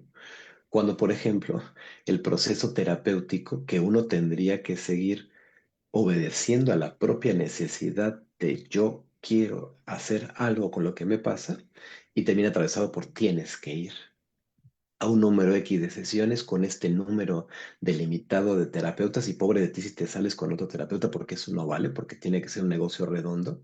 Digo, tiene que ser un terapeuta de la institución, ¿no? Eh, y entonces yo estoy obligado a ir con un terapeuta con el que no sé si hago clic, con el que no me siento en confianza, con el que hoy no me parece tanto lo que me dice, con el que temo que digan cosas de mí, etcétera, etcétera, todas las cosas que se juegan en ello, porque quiero el título, porque es lo que me piden, etcétera, etcétera. Y como eso, justo yo cuando me formaba en psicoanálisis, la cuestión, y que es lo que me parece más complicado de llevar en el sentido como ustedes tienen que tener un análisis, luego nadie te va a coercionar a que vayas a análisis. Nadie te va a decir, y tiene que ser con una lista de aquí. Se le sugiere. Ahora, si tú quieres ser parte de la clínica, sí tienes que estar en análisis, porque no vamos a permitir que alguien que no tiene un proceso no lleve a otras personas. Pero de ahí a que yo te diga, son X sesiones y solo con esos terapeutas y en este tiempo, ¿no? Hay un salto muy importante, ¿no? Y entonces dicen, oye, ¿cuándo empiezo mi análisis? Pues cuando tú quieras. Pero si quieres hacer esto, tendrías que hacer aquello y más o menos por esos tiempos tendrías que encontrar a alguien para analizarte, ¿no? Y entonces, ¿qué diferencia eso a que te digan, no, y son esos terapeutas y es en el tiempo de la maestría y ahora le chingate, ¿no? Entonces, ¿qué es lo que se encuentra uno? Un montón de terapeutas de formación que están yendo por requisito a su terapia y que no están realmente haciendo ningún tipo de trabajo, pues porque no están en su momento para trabajar nada, ¿no? Entonces, es bien complejo separarse de eso. Y luego lo que decía es, cuando ya se da la palabra a Carlos y luego a Silvia, eh, que decía Carlos, cómo es bien complejo después como docente no reproducir esas mismas cosas cuando uno tiene el contrato y quiere que le paguen, etcétera, etcétera, ¿no? Eh, y es una cosa bien tremenda porque a mí me hacía pensar en un texto de Henry David Thoreau que se llama Desobediencia Civil y que dice que, grosso modo, si estoy parafraseando muy mal, que uno debería tener la capacidad de desobedecer las leyes cuando las leyes no son justas, ¿no? El ejemplo canónico es lo que era legal en el contexto de la Segunda Guerra y el Holocausto. Era legal que los judíos fueran metidos en campos de concentración, ¿no? Era ilegal que fueran sin una identificación, etcétera, etcétera, ¿no? Entonces dice, cuando la ley es injusta, cuando la ley es violenta, hay que saber no ponerse encima de la ley, sino desobedecerla. Desobedecerla por un principio ético que se impone, o no, no que se impone, sino que se sobrepone, que lucha contra eso que es injusto, ¿no? Entonces es tremendo porque al final uno termina, cuando uno decide poner eso en primer plano, pues casi siempre termina jugándose la propia relación laboral, ¿no? Casi siempre cuando te dicen, y eso a mí me pasa un montón de veces, digo, ahora no me he jugado tantas relaciones laborales, pero sí, en el pasado, pero como docente cuando me dicen, a ver, este es el reglamento escolar, los alumnos tienen que hacer esto y esto y esto, que las faltas, que los trabajos, que no sé qué. Yo como docente digo, ese reglamento, ustedes lo pusieron, yo no me lo puedo saltar, ¿no? Pero ¿qué es lo que me dicen después? Ay, profe, denle chance. Ay, profe, por favor, páselo, ¿no? Porque después aparece la relación clientelar, ¿no? Y entonces, como yo creo que nadie puede saltarse eh, las propias reglas del juego, excepto en el caso que lo que está diciendo cuando son absurdas, cuando son injustas, ¿no? Cuando van en otra línea, digo, a ver, esta es una regla en la que todos estuvimos de acuerdo. ¿Por qué si estábamos de acuerdo todos ahora que la persona está haciendo esta manifestación de que si no dejo la maestría, si no dejo la licenciatura, entonces ahora me pides que yo quebrante esta regla que yo ni puse, que yo solo estoy haciendo cumplir, así como se pactó y como todos estábamos de acuerdo, ¿no? Eh, Porque uno lo dice al inicio, a ver, la asistencia, a mí me vale un sorbete la asistencia de nadie en ninguna de mis clases, pero en lugares donde me piden que tome asistencia, digo, bueno, pues, a ver, ¿saben que esta es la asistencia? ¿Saben que esta es la regla? Bueno, ¿están de acuerdo? Sí. Y luego faltan a la mitad de las clases y es que quiero pasar de cualquier manera. Pero pues si sí lo hablamos, si sí estuviste de acuerdo, ¿y por qué ahora la institución me pide que yo infrinja eso que yo ni siquiera propuse en primer lugar, ¿no? Entonces, bien complejo, porque mantenerse, digamos, desde el punto de vista ético, incluso encima de la exigencia extraoficial u oficial o cómo se están jugando las reglas, es muy complejo, ¿no? Es muy complejo porque en muchos de los casos lo que se juega es la propia relación laboral, ¿no? Que te digan, pues ya no te renuevo el contrato, ya no te vuelvo a pedir una materia, ¿no? Y no siempre uno está en la posibilidad, ¿no? Entonces, es como la complejidad de qué pasa en las dictaduras cuando alguien de repente trabaja como policía y llega, o como militar, y de repente llega un dictador al poder. Y uno tiene familia, uno tiene recursos, uno ¿qué hace? Solamente por la ética, entonces ya no va a darle de comer a su familia, ¿no? Momentáneamente, o buscarse quién sabe qué, y ser arriesgado a ser perseguidos. Es bien complejo, ¿no? Es bien complejo y eso es parte de lo que uno puede o podría escuchar en la clínica, si se diera la oportunidad, ¿no? Carlos. Eh, Tres cosas, a ver si las ubico rápidamente. La primera, cuando empezaste a hablar acerca de cómo de alguna forma toda paternidad pues es fallida, me quedo pensando precisamente en una frase que utiliza Paul Goodman y Fritz Perls en el PHG cuando precisamente hablan un poco sobre estas temáticas. Y si me permites nada más citarlas, pues dice algo así. Cuando uno se convierte en autoridad, profesor o padre, el campo se modifica de nuevo y va perdiendo independencia cuando otras personas se encariñan o dependen de él.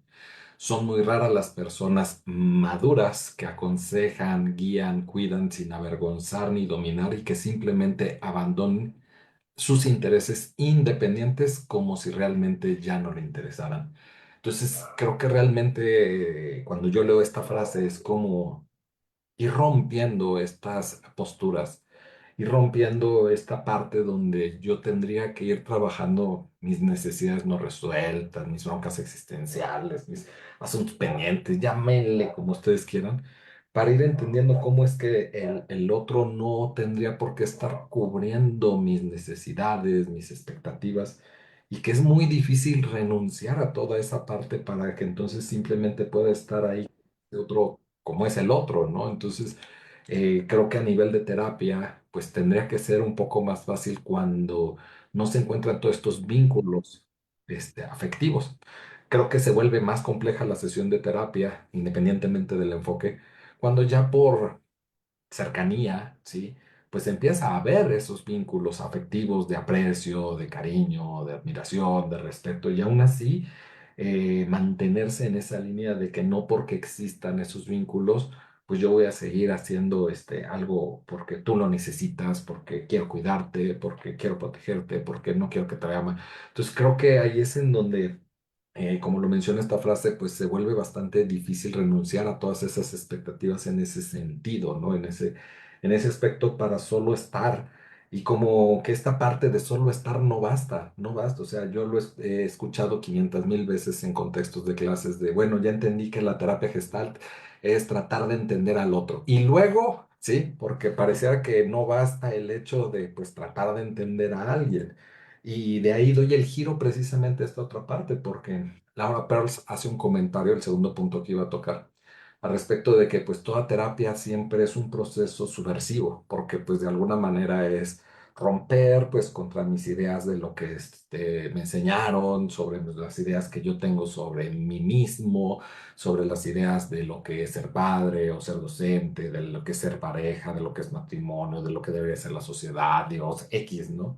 Entonces creo que todo proceso pues termina siendo este camino para ir cuestionándose y reflexionándose sobre todas estas posibilidades y también no solamente por parte del mismo paciente, sino también por parte del mismo terapeuta. Yo muchas veces se los he transmitido a los alumnos en el sentido de decirles, si tú no sales transformado del encuentro terapéutico como terapeuta, pues esa sesión valió madres, ¿no? O sea, no valió de nada.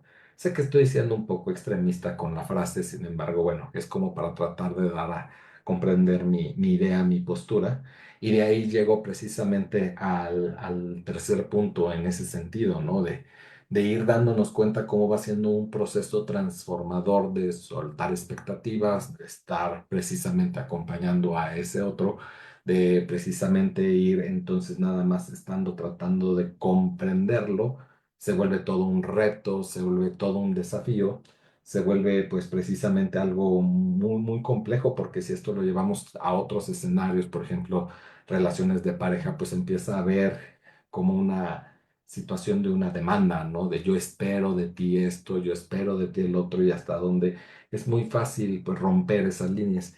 Por lo cual, por eso empecé yo desde mis intervenciones tratando de irme mostrando esos hilos que te mencionaba, porque yo coincido completamente con lo que tú mencionas, Giorgio. De mí, igual María ahorita va a hablar y va a darme la razón.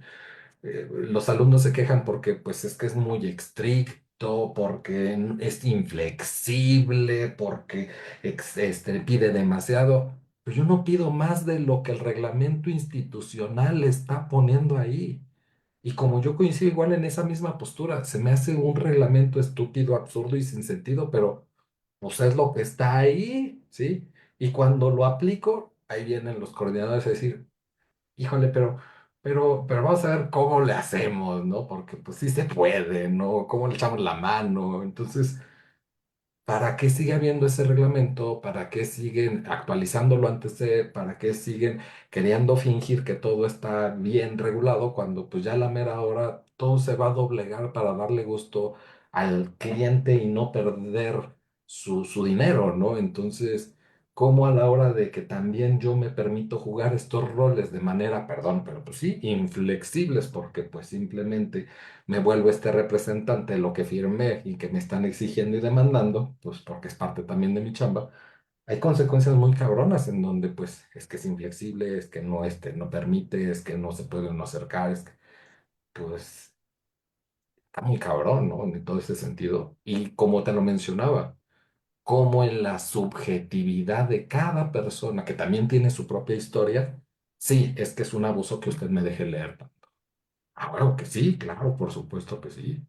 Entonces, por eso mencionaba al principio esos hilos tan delgados que yo puedo de alguna manera un poco diferenciar, y a veces hasta de confesar me cuesta trabajo, pero creo que no todas las personas pudieran tener muy en claras esas diferenciaciones, y más cuando entran estas subjetividades de mi propia historia, de siempre verlo así, ¿no? De, sí, pues porque, ¿qué me va a poner a leer el profesor? Es que es mucho, es que no está comprendiendo que yo trabajo, que tengo hijos de él, porque pues de seguro no tiene vida, ¿no? Por eso pide tanto, ¿no? Pero uno que sí, sí, uno que sí se enferma, uno que sí come, sí, porque así hasta lo he escuchado, así me lo han dicho incluso, ¿sí? Gracias. Claro. Gracias, Carlos. Adelante, por favor, María. Es que escuchándote, pues me regresé a cuando yo daba clases, ¿no? Y qué complicado es cuando, por ejemplo, a lo que decía Giorgio, ¿no? Pues no seas tan estricto, la misma SEP que te dice ahora, todos tienen que pasar, todos, no, ningún niño se puede reprobar. Y tú como profesor, sabes que estás autorizando a una persona Eso lo decían mucho los maestros de veterinaria. ¿Cómo yo voy a autorizar a este alumno que va a matar a los perros y a los caballos? Porque no sabe. ¿Cómo quieren que lo pase? No, por humanidad, porque, pues mira, ya lleva tantos años de estudio, pues si no se le da, no se nos dio, ya ni modo. O cuando te vas a enfrentar a que ese alumno iracundo, yo no yo tuve un alumno que yo daba lectura y me decía, maestra, tenemos un problema. ¿Cuál? No me gusta leer, no, le digo, es problema tuyo. Aquí es la clase es de lectura, o sea, ¿para qué te apuntaste aquí? ¿No? Y tú te encuentras en medio de qué haces, vas y lo acusas o lo repruebas o cómo, ¿no? Es que ahorita con lo que tú contaste y que de alguna manera uno se somete a ese reglamento, porque hay el riesgo de que te den cuello, ¿no? Que pues no entras, no embonas, no eres flexible, ¿no? Una queja que me platicaron es que una alumna se fue a quejar porque el maestro que les daba una clase que tiene que ver con psicología, dice, es que el maestro me preguntó que quién era la odontóloga de Hegel.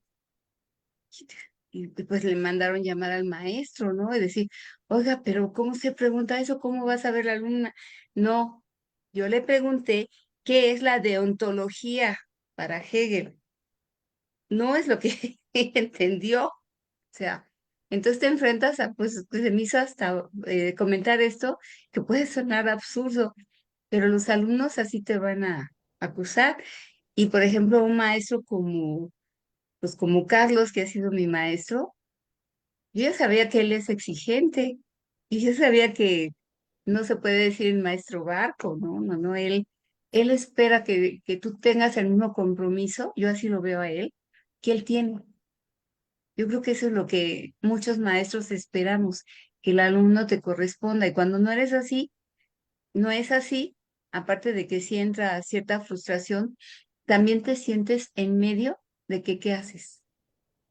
Cedes, que es lo que tú decías, cedo a esto, porque a mí también me obligaron a que alguien no lo reprobara, porque pues, es que es lo único que le falta para titularse. ¿Cómo le hacemos? Si no nos vamos a ir a derechos universitarios, hasta Ciudad Universitaria, y esto se va a tardar como 3 meses, y pues a lo mejor hasta me iban a quitar la materia. Eso es en las escuelas, pero en el trabajo pasa lo mismo. Yo tuve una jefa que no me dejaba ni a sol ni a sombra, que yo hacía derecha, no, es que era a la izquierda. Y sabes qué, en ese momento yo no podía renunciar, no podía. Y fue el periodo más triste para mí porque yo llegaba angustiada a mi casa, no dormía, me sudaba, nada más de pensar que al día siguiente a ver con qué me iba a salir esta persona y sentirte esa impotencia de no poder decir al demonio, me voy, ya no la soporto. Y aunque presenté queja, no, pues tenle paciencia, pues es que ella es así, es exigente. Y yo no podía renunciar. En ese momento no podía. Y entonces ahí, viendo la película, pues sí, siempre hemos estado en algún momento de nuestra vida sometidos a alguien o a algo y siendo dependientes de algo o de alguien. Y eso cuando lo has vivido, pues te carcome. Es una situación que a mí me carcomía, me quitó el sueño, me quitó mucha seguridad. Y al ver esa película, pues me removió todos esos recuerdos. Y bueno, y tú me remueves lo de ser profesor, por eso pongo este ejemplo, ¿no? De la odontóloga. Muchas Gracias. gracias. Muchas gracias por compartir, María. Eh, por ahí estaba también Silvia, quería alzar la mano, pero después se bajó, no me acordaba antes de darle la palabra a María. No sé si quería decir algo. Silvia, después te arrepentiste. No, bueno, va un poco también en esta línea. A mí se me vino la frase, ¿no? Del que paga manda. y cómo muchas veces también, llámese en la parte laboral, institucional, cómo dejas de cumplir un reglamento por terminar aprobando lo que una mayoría dice y dejaste de mirar tu reglamento. Y cómo los que no estamos de acuerdo con eso, yo lo miro así, también eso es un abuso de poder, cuando el que, por poner jerarquías, el jefe es el que pone la regla y después vienen otros, otro grupo que no va a estar de acuerdo con lo que otro trabajador hace, porque puede ser exigente, porque justo para eso está en ese puesto, para transformar, para enseñar, y cómo ese grupo, al no estar de acuerdo con esos lineamientos, pueden empezar a mover, y los que no estamos de acuerdo, no entramos en esas líneas, también se comete un abuso, porque si no estás con nosotros, entonces quítate, entonces tu voz tampoco es escuchada. Y cómo también desde ahí viene un abuso institucional donde hasta las propias instituciones es, y tú también te vas, y tú también te callas, porque no te adaptas a lo que otro grupo de personas quieren, y como están pagando, ellos son los que mandan. Entonces, cómo también ese abuso no necesariamente de manera directa viene desde el jefe, sino desde otras personas que al no tener el, llámese poder, que dirijan algo, al unirse, también pueden agredir. Pueden agredir de manera directa o indirecta, y esto me lleva también a otra parte de que no necesariamente el manipulador puede ocupar frases como el de, pues tú lo quisiste, ¿no? Estamos de acuerdo. Tú no me protestaste nada al principio. Si tú me hubieras dicho algo al principio, o si tú me hubieras puesto también tus lineamientos, tus reglas, yo quizá hubiera entendido. ¿Qué pasa cuando no necesariamente están esas frases y vienen disfrazadas de otras frases muy sutiles que cuando uno lo comparte es, pero ¿en qué momento está la manipulación? Y cómo un tercero escucha y quizá, llámese desde la parte de terapia, ¿no? Esto puede ser como muy, muy, muy, muy sutil. A veces se ocupan, voy a poner así, las palabras correctas, pero en el tono, en la gesticulación, puede estar también muy metido la manipulación. Pero es una línea muy delgadita que se pierde y que creo se tendría que ver hasta con una lupa, y que a lo mejor y ni así. Entonces son estos dos puntos, como en muchas ocasiones el abuso de poder eh, se va perdiendo porque a veces no se ocupan ni las palabras que acostumbramos, como el de, te está manipulando. No, a veces pueden ser en verdad palabras que no se malinterpreten o que no se entiendan mal y que también lastiman. Entonces son estos dos puntos los que yo quería ahí compartir, ya nada más para cerrar. Gracias. Muchas gracias, Silvia. Por ahí Blanca también quería decir algo. Blanca, perdón, Tania, di tu apellido y dije Blanca, no, Tania, adelante. Tania, Tania.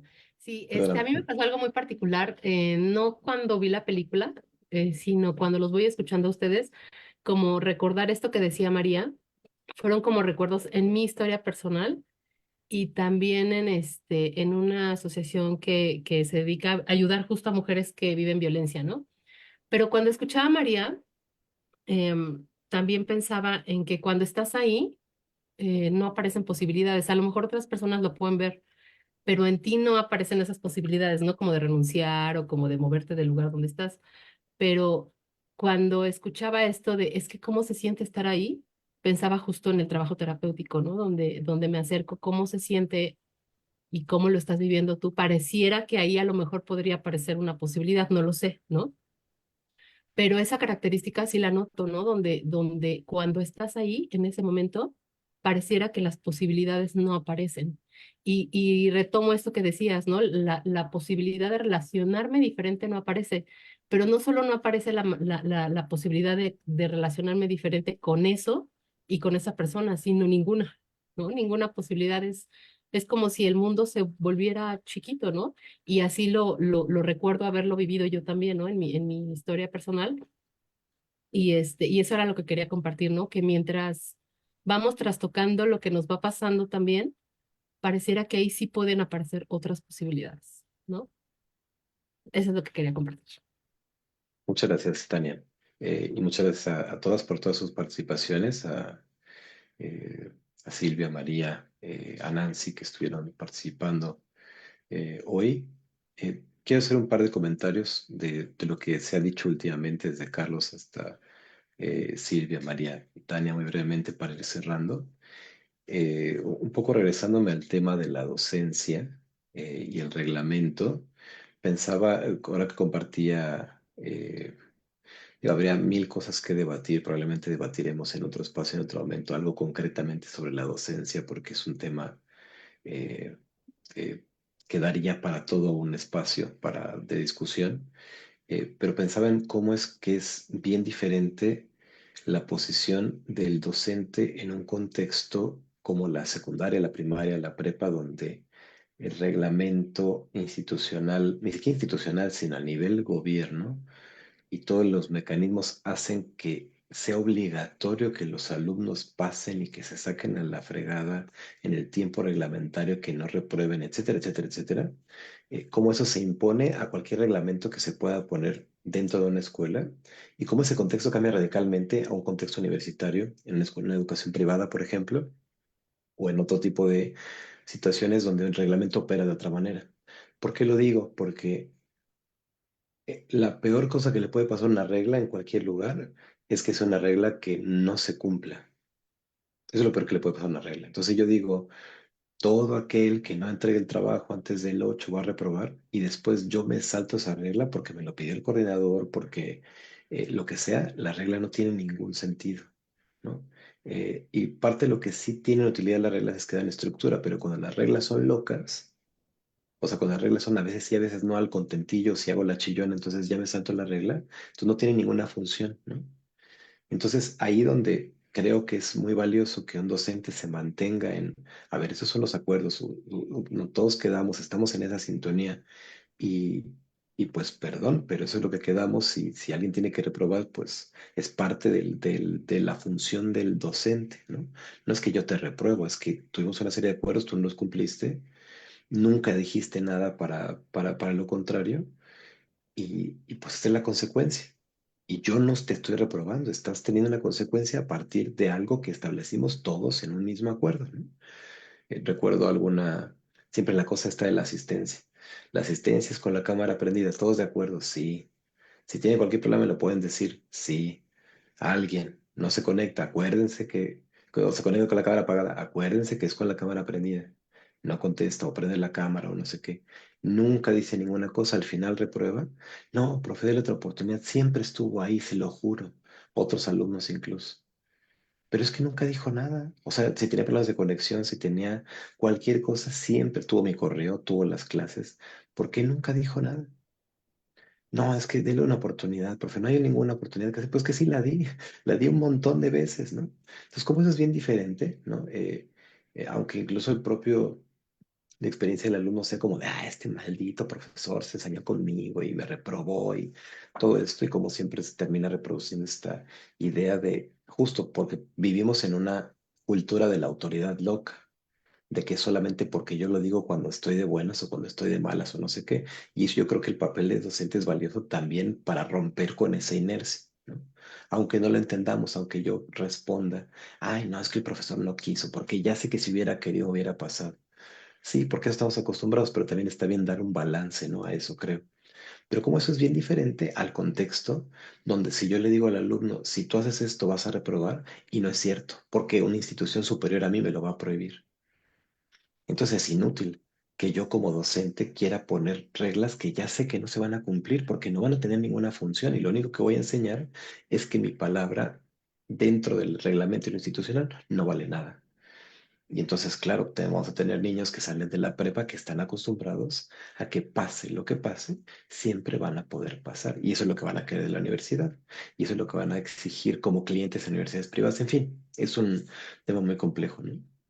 Esto en relación con la docencia, en relación con la sensación que se compartía también, ¿no? De sentir que no hay salida, sentir la impotencia, ¿no? Eso creo que es de las cosas más complejas que justamente se juegan en las relaciones de poder. eh, eh, que es algo que se aprende muy probablemente de los cuidadores primarios, ¿no? Porque cuando estamos a cargo de nuestros padres o quien fueron nuestros cuidadores primarios, sí fuimos dependientes total y completamente.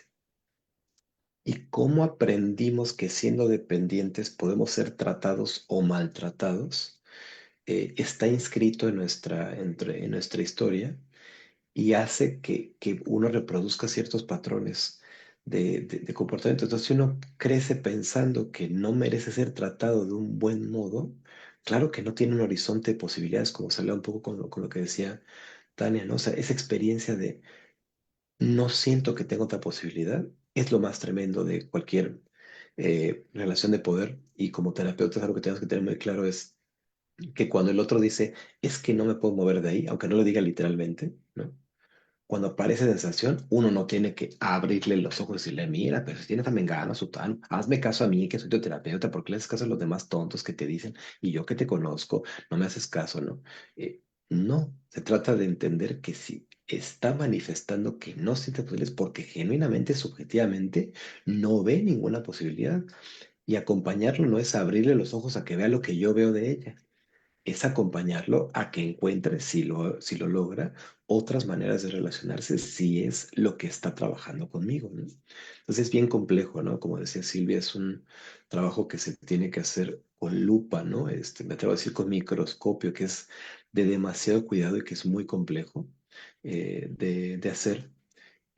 Y justo por lo que decía también Silvia, ¿no? En relación con el asunto de las frases que no son literales. Es el problema, ¿no? Que mi pareja no va a decir casi nunca, aunque también lo dicen, si no haces esto, te dejo.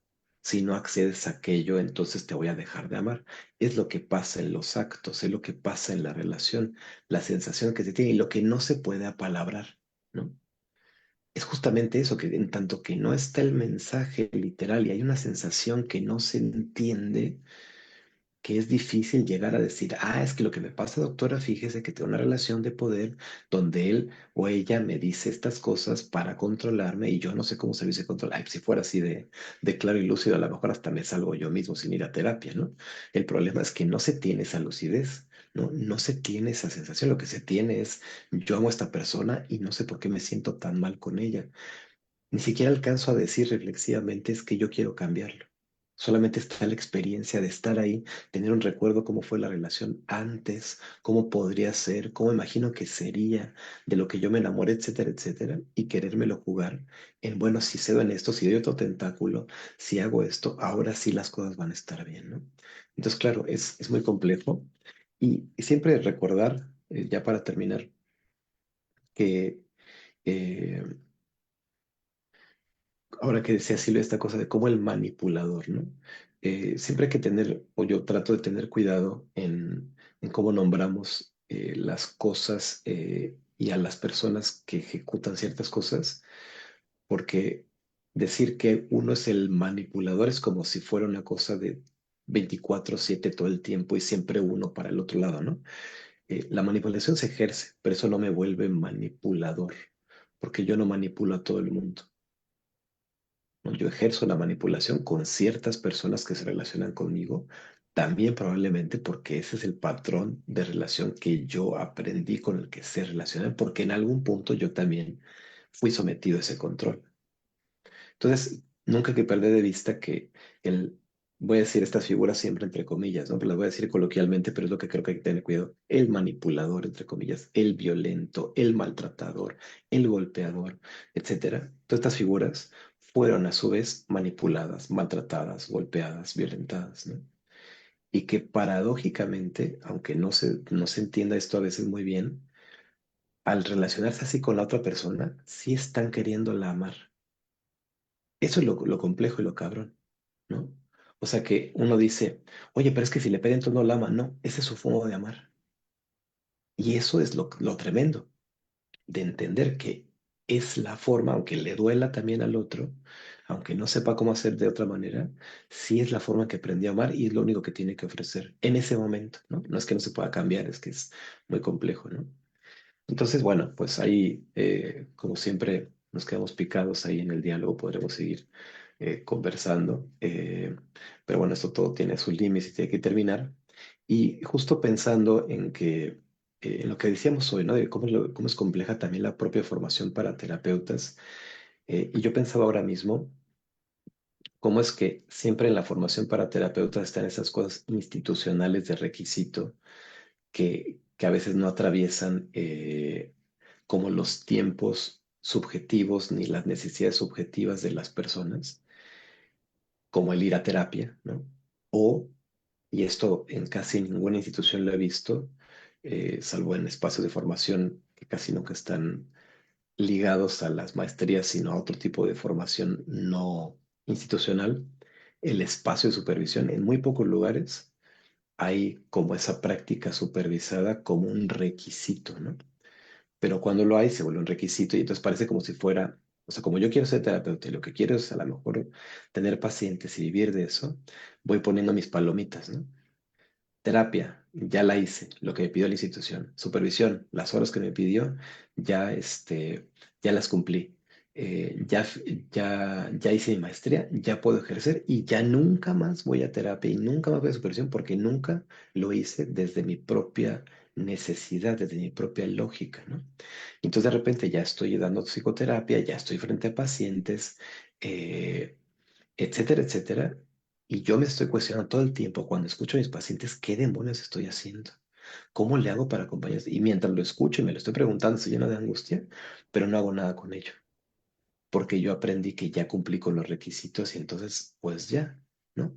Ya me dijeron que ya con mi terapia de 60 horas, de 20 horas, de 50 horas, con mi supervisión de 20 casos o qué sé yo, o de X horas de grupo, y mi maestría ya puedo ejercer para siempre, como si uno no cambiara, como si uno tuviera después conflictos, como si esto no se actualizara, ¿no?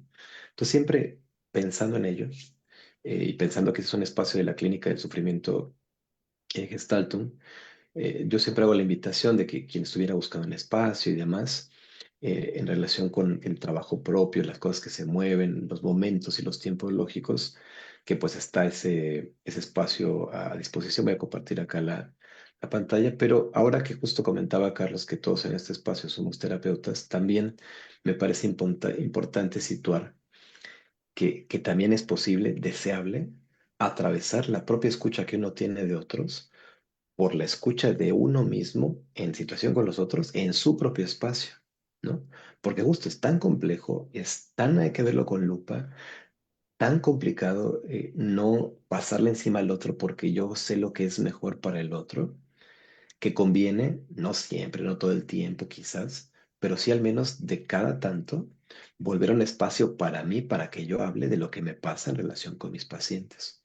Y ese es un espacio que, por cierto, aquí no tenemos como servicio propiamente como tal, pero que yo lo comento aquí en corto con ustedes. Eh, no digo, ahí para seleccionar ya saben cómo funciona, es selección el servicio, el tema, aquí el tema no está como supervisión, o que no estaría mal a lo mejor ponerlo ahora que lo estoy diciendo, pero bueno, pueden elegir cualquier tema y después el terapeuta del tema. Pero lo que quería decir ahora en este contexto es eso, que si alguien como terapeuta de pronto se siente en un momento donde siente dudoso, donde siente que de repente con ciertos pacientes le cuesta trabajo y lo alcanza a decir en voz alta, porque el problema es que luego nos hacemos güeyes, ¿no? No por mala fe, sino porque a veces es amenazante. O a veces no tengo recursos o no siento que no tengo tiempo y cómo le voy a hacer, ¿no? Pero si le alcanza a detectar eso que le está pasando, de repente a lo mejor convendría que buscaran un espacio para hablar de lo que les pasa en su clínica con sus pacientes. Y ese espacio también estaría a disposición, ¿no? Entonces, bueno, eso obviamente quería comentarlo para finalizar nuestra, nuestro cine debate de hoy. Y bueno, pues ya saben que nos vemos el próximo mes siempre con otro cine debate y en el grupo compartimos todos los detalles, también en el Facebook, en redes.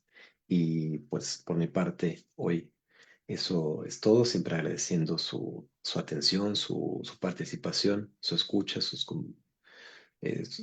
su modo de compartir sus experiencias. Muchas gracias. Muchísimas gracias a todos los que pues están aquí presentes, también para aquellos que pues están viéndonos directamente por el Facebook Live. Un abrazo para todos. En breve pues estaremos publicando la siguiente película que estaremos revisando el próximo mes. Pasen una excelente noche y cuídense mucho. Hasta luego.